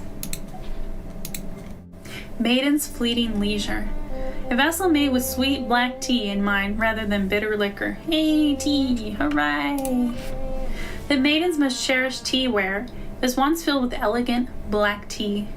Indulging herself in pastries and tea, she cared not one bit about the mundane world. This was her privilege as a maiden. This flower shall be my medal. That is all I need. The knight said to her on the day that they met. But my heart is already... Not finishing her confession was her privilege, but also the chains of courtliness the maiden had to bear. Aww. Yeah, because there are certain rules and like noble dealings and whatnot. Maiden's fading beauty. A meticulously well-maintained woman's hat that keeps wrinkles safely out of sight. Even when surrounded by flowers from her quarters, the maiden never removed her hat to get a better look at them. Their names and faces were not worth remembering. For years, at the end of every day, the maiden would brush off the dust on her hat, but the passage of time showed in her face too, and unlike the dust, it could never be brushed off. As time passed, fewer and fewer quarters visited her with flowers. What did it matter? For her, time had already stopped long ago, on that fateful day. Aww. I think that's really sweet, how humans just, they'll have one person they fall in love with sometimes, and then they'll never love another person ever again, and that will always be the person they love. I think there's something kind of beautiful about that. My race is polyamorous, so I can kind of understand that, but also not. Like I said, my species is polyamorous, I'm polyamorous, so we love multiple beings, we fall in love with multiple beings. We don't really have one mate or one bond that we have for the rest of our lives. We have individuals we get really close to, like I'm super close to Hamilness, I'm super close to Callow. Well, Callow's more like a daughter. And then I've had others, both human and non-human beloveds, so I've had a lot. And I crush on individuals all the time as well. It's very complicated. Personal theory, says Bacon. The lava walker is related somehow to Bennett. He might be from Natlan, since he was found in the Mare Jibai. He was! Okay. Also, Bennett looks a bit like Yansan. Yeah, maybe. I like your theory, Bacon. It's very... I hope they come back around to certain characters that have been kind of... we haven't really heard from in a little while, like Benny Boy. He's fantastic. He's great in Spiral Abyss. He's a great team member. He's a great guy in general. Blash. Oh, the lore is deep. It makes the lover's story sadder with each entry. It does, doesn't it? Isn't the storytelling of these artifacts great? And some people don't even read these at all, which, no shade, but there's so much beauty in them and so much good storytelling. That's so sweet and sad. Yeah, oh, you guys are so sweet. I really need to make a Discord, man. I might start the skeleton of it sometime soon. I have some Discord mods in mind, but yeah, we'll see. Okay, gladiators. What time? You know what? 1, 2, 3, 4, 5, 6, 7. My energy is like wearing this really best boy Bennett. Yes, Benny boy. We love Bennett in this house. He's a wonderful little fellow. Okay. So, here's the deal, guys. I think we'll just finish the artifacts the next time we do this. I'm sorry I couldn't get through them, but my vessel, her energy is quickly draining out. And I'm actually struggling to read through things. Like I'm having to take a lot of pauses and breaths, which doesn't make this as immersive as an experience. So I think I'll read the gladiator set, and then we'll have a little bit of chatties, and then we'll end for the day. How does that sound, guys? I hope that's acceptable. I hope that's okay. Gladiators. One of the other best sets in the entire fucking game. Gladiators is a set you really want for so many pounds. No problem, Healy. Thank you, babies. Thank you for understanding, guys. Yeah, I want you guys to have the best possible experience. Sorry, I'm moving shit around on my desktop. So I don't want to, like, you know, not be at 100%. I want to have the most energy I can have and that kind of thing. That's good. Not need to force yourself too much. Yeah, I know some people might power through it, but I am very aware of my limits, and I don't want to just like lose my voice all of a sudden because I pushed myself too far. I know my limits. I know my vessel's limits. So we will do this set, and then we'll hang out for like 5 minutes or so. Famous last fucking word day. And then we'll go for the day. And you guys, I will see you guys on Monday. And we're going to finish, finally, we're going to finish Soma. And I will write out my schedule for the entire fucking week for you guys. I will get back into that. It's just going to be something not very super fancy. I know all my friends do super fancy schedules, and bless them for that. Jesus, I could never. I tried that and it was just agonizing for me, so I do what's best for my health and my sanity. I'll just write it out in like text format, just like a little text drop. It'll be like, here's what we're doing Monday, Wednesday, Friday, you know, and then Sunday. Well, you guys will get an extra one on Sunday. I think, yeah, it should be Monday, Wednesday, Friday, Sunday, and then Tuesday. Sometimes I take Sunday off, but we'll probably have another reading stream again. And I'll plan out what we might finish Doom 2016 as well, and we'll go through the Dooms again, the ones I didn't finish yet. No one knows why the legendary gladiator wore this flower on his chest. It was the brutal warrior's only weakness. The gladiator's nostalgia. An ordinary flower picked gently by the gladiator's master. He made a brooch with it and pinned it on the gladiator's chest, came to symbolize his gentler side. Before the gladiator became a living legend, he once strolled with his young master in the garden. The master picked a flower and gave it to the silent slave. Oh. Not all gifts are given out of benevolence. Sometimes they're nothing more than acts of whimsy. One day in the far-off future, the gladiator's sly master would say these words to him. The invincible gladiator finally fell at the foreign girl's feet. That's about Vanessa, I believe. At that moment, he recalled a dream he had had many years ago. Such beautiful flowers. I wonder when I'll be able to begin my own journey to see them.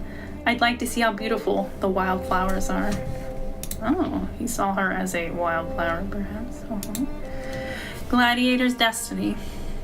A feather of dreams that soars free like an eagle. At the end of the gladiator's legendary life, this parting gift was left upon his chest by a bird that knew true freedom.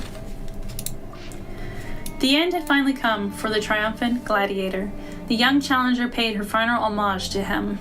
When the vanity of victory and desire for freedom dissipated into the air like the morning fog, and when the light of dawn finally shone on the arena through layers of blood-soaked clouds, the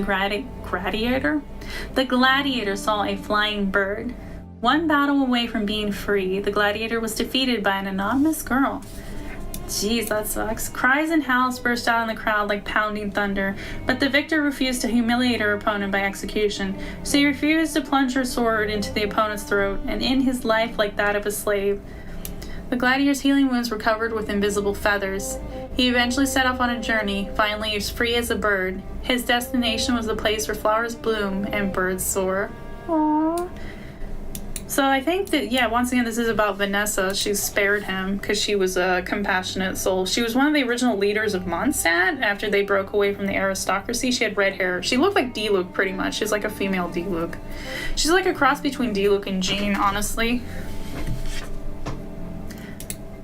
Gladiator's Longing, a timepiece that recorded the gladiator's days in the blood-stained Colosseum. To him, it counted down the days on his long road to freedom. Oops. Teehee. The gladiator crafted this hourglass himself. He would flip it before each battle.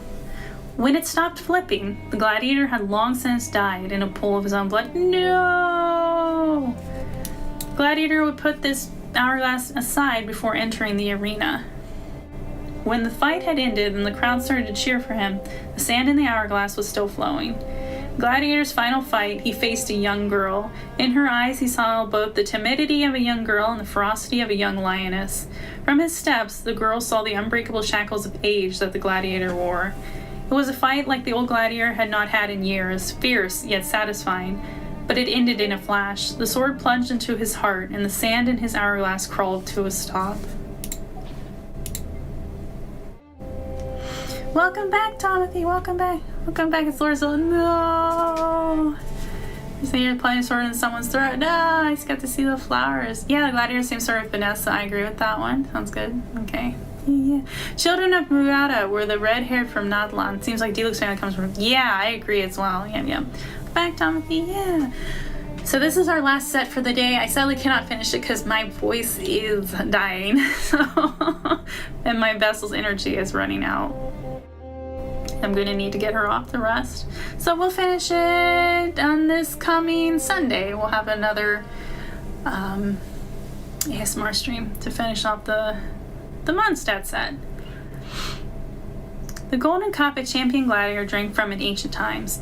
It brimmed with his glory for years until the fateful day of his fall. A lavish goblet made of gold, it was a gift from the champion gladiator's master. From this goblet, the champion gladiator drank, be it fine wine or the blood of the defeated. Oh, blood drinker, interesting. Another victory for him. Covered in wounds, he dedicated the victory to his master. More intoxicating and pain-numbing than the fine wine was the victory, honor, and applause from the crowd. Oh, yes. The master allowed him to join the feast and presented him with this goblet. It was an exquisite item, made specifically for him, a symbol of how much his master cared. But the golden chains of vanity had bound him, and the poisonous snake of desire had strangled him. By pausing to wait for the wine of victory, the gladiator missed a chance to seize a fleeting chance at freedom. Oh, Gladiator's Triumphus. The helmet of a legendary gladiator from ancient times, who would proudly stretch out his bloodied arms to welcome the thunderous applause of his audience. A helm of the gladiator adorned with feathers. To zealous spectators, this helm was the symbol of invincibility. The legendary gladiator had fought numerous battles. None had ever stood a chance of survival before his sword, be they human or monster. On each triumphant day, the champion gladiator would walk through the gate to a hero's welcome from the adoring crowd. Only in moments of victory could the slave have a taste of what it felt like to be a master, but the cost of his vain aspiration was for the faint glow of freedom to be shrouded by darkness. On the day of his triumph, the gladiator finally caught a glimpse of the world outside his cell. He was a step closer to freedom, but only when his helmet fell down on the arena floor did he and the spectators alike realize it was all just a farce. The offering of his petty life made no difference. He would always be a worthless slave in the eyes of his master. Oh, that's kind of a sad ending, but a lot of these are, honestly. So that is the last artifact for the day. We will continue on with the Viridescent Venerer. Or is it Venerer? Venerer. Wanderer's Troop, Thundering Fury, Crimson Witch of Flames, Noblesse Oblige, and the Bloodstained Chivalry set, along with all the weapons over here from Mondstadt, which goes all the way down. There's a lot of them. It goes all the way down to... Jeez, there's a lot of them. So they jump around because there's the gold quality ones as well. So I'll have to look at how I want to separate them. That's gonna be easier separation. So there we go. Let me click over to the talkie screen. There's Almighty Lord Filbert, all hail and praise. And we log out of Genshin here. Yes, hello, John Lee, my love. Okay. Ooh. Yikes, that is a lot. Hey, if fighter needs strong bones, he does. He had to get the iron, lol. Yeah. I hope you get to feeling better. Oh man. Yeah, it's okay, baby. It's okay. I'll be okay. It's just some days it's more draining than others. It just depends. It really just depends. So I'll hang out with you guys. All hail Lord Filbert. Yeah. Give your candy offerings in chat. So we're gonna wind down for the day. Let's see, let's find some like rain sounds or something. No, let's actually find some lake sounds. Ooh.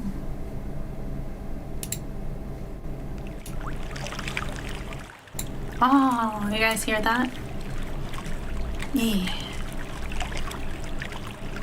Roman style, lol, the sword one. It is very Roman style, isn't it? We'll also have Genshin on the side. I had to like clip it like that so it had a nice look for you guys. I'm gonna leave. See you later. See you later, Timothy. It was lovely to see you, baby. Bye. Bye bye. Thank you for joining us, our bed. See ya. Bye. Yes, please see him off. Candy offerings. Oh, there's lots of different ones. There's like, you guys can even see me typing it. There's a candy. There's like this one. There's the Choco. There's this Choco one. Come on. Come on, get in there. There's Choco one, and then there's like sweet.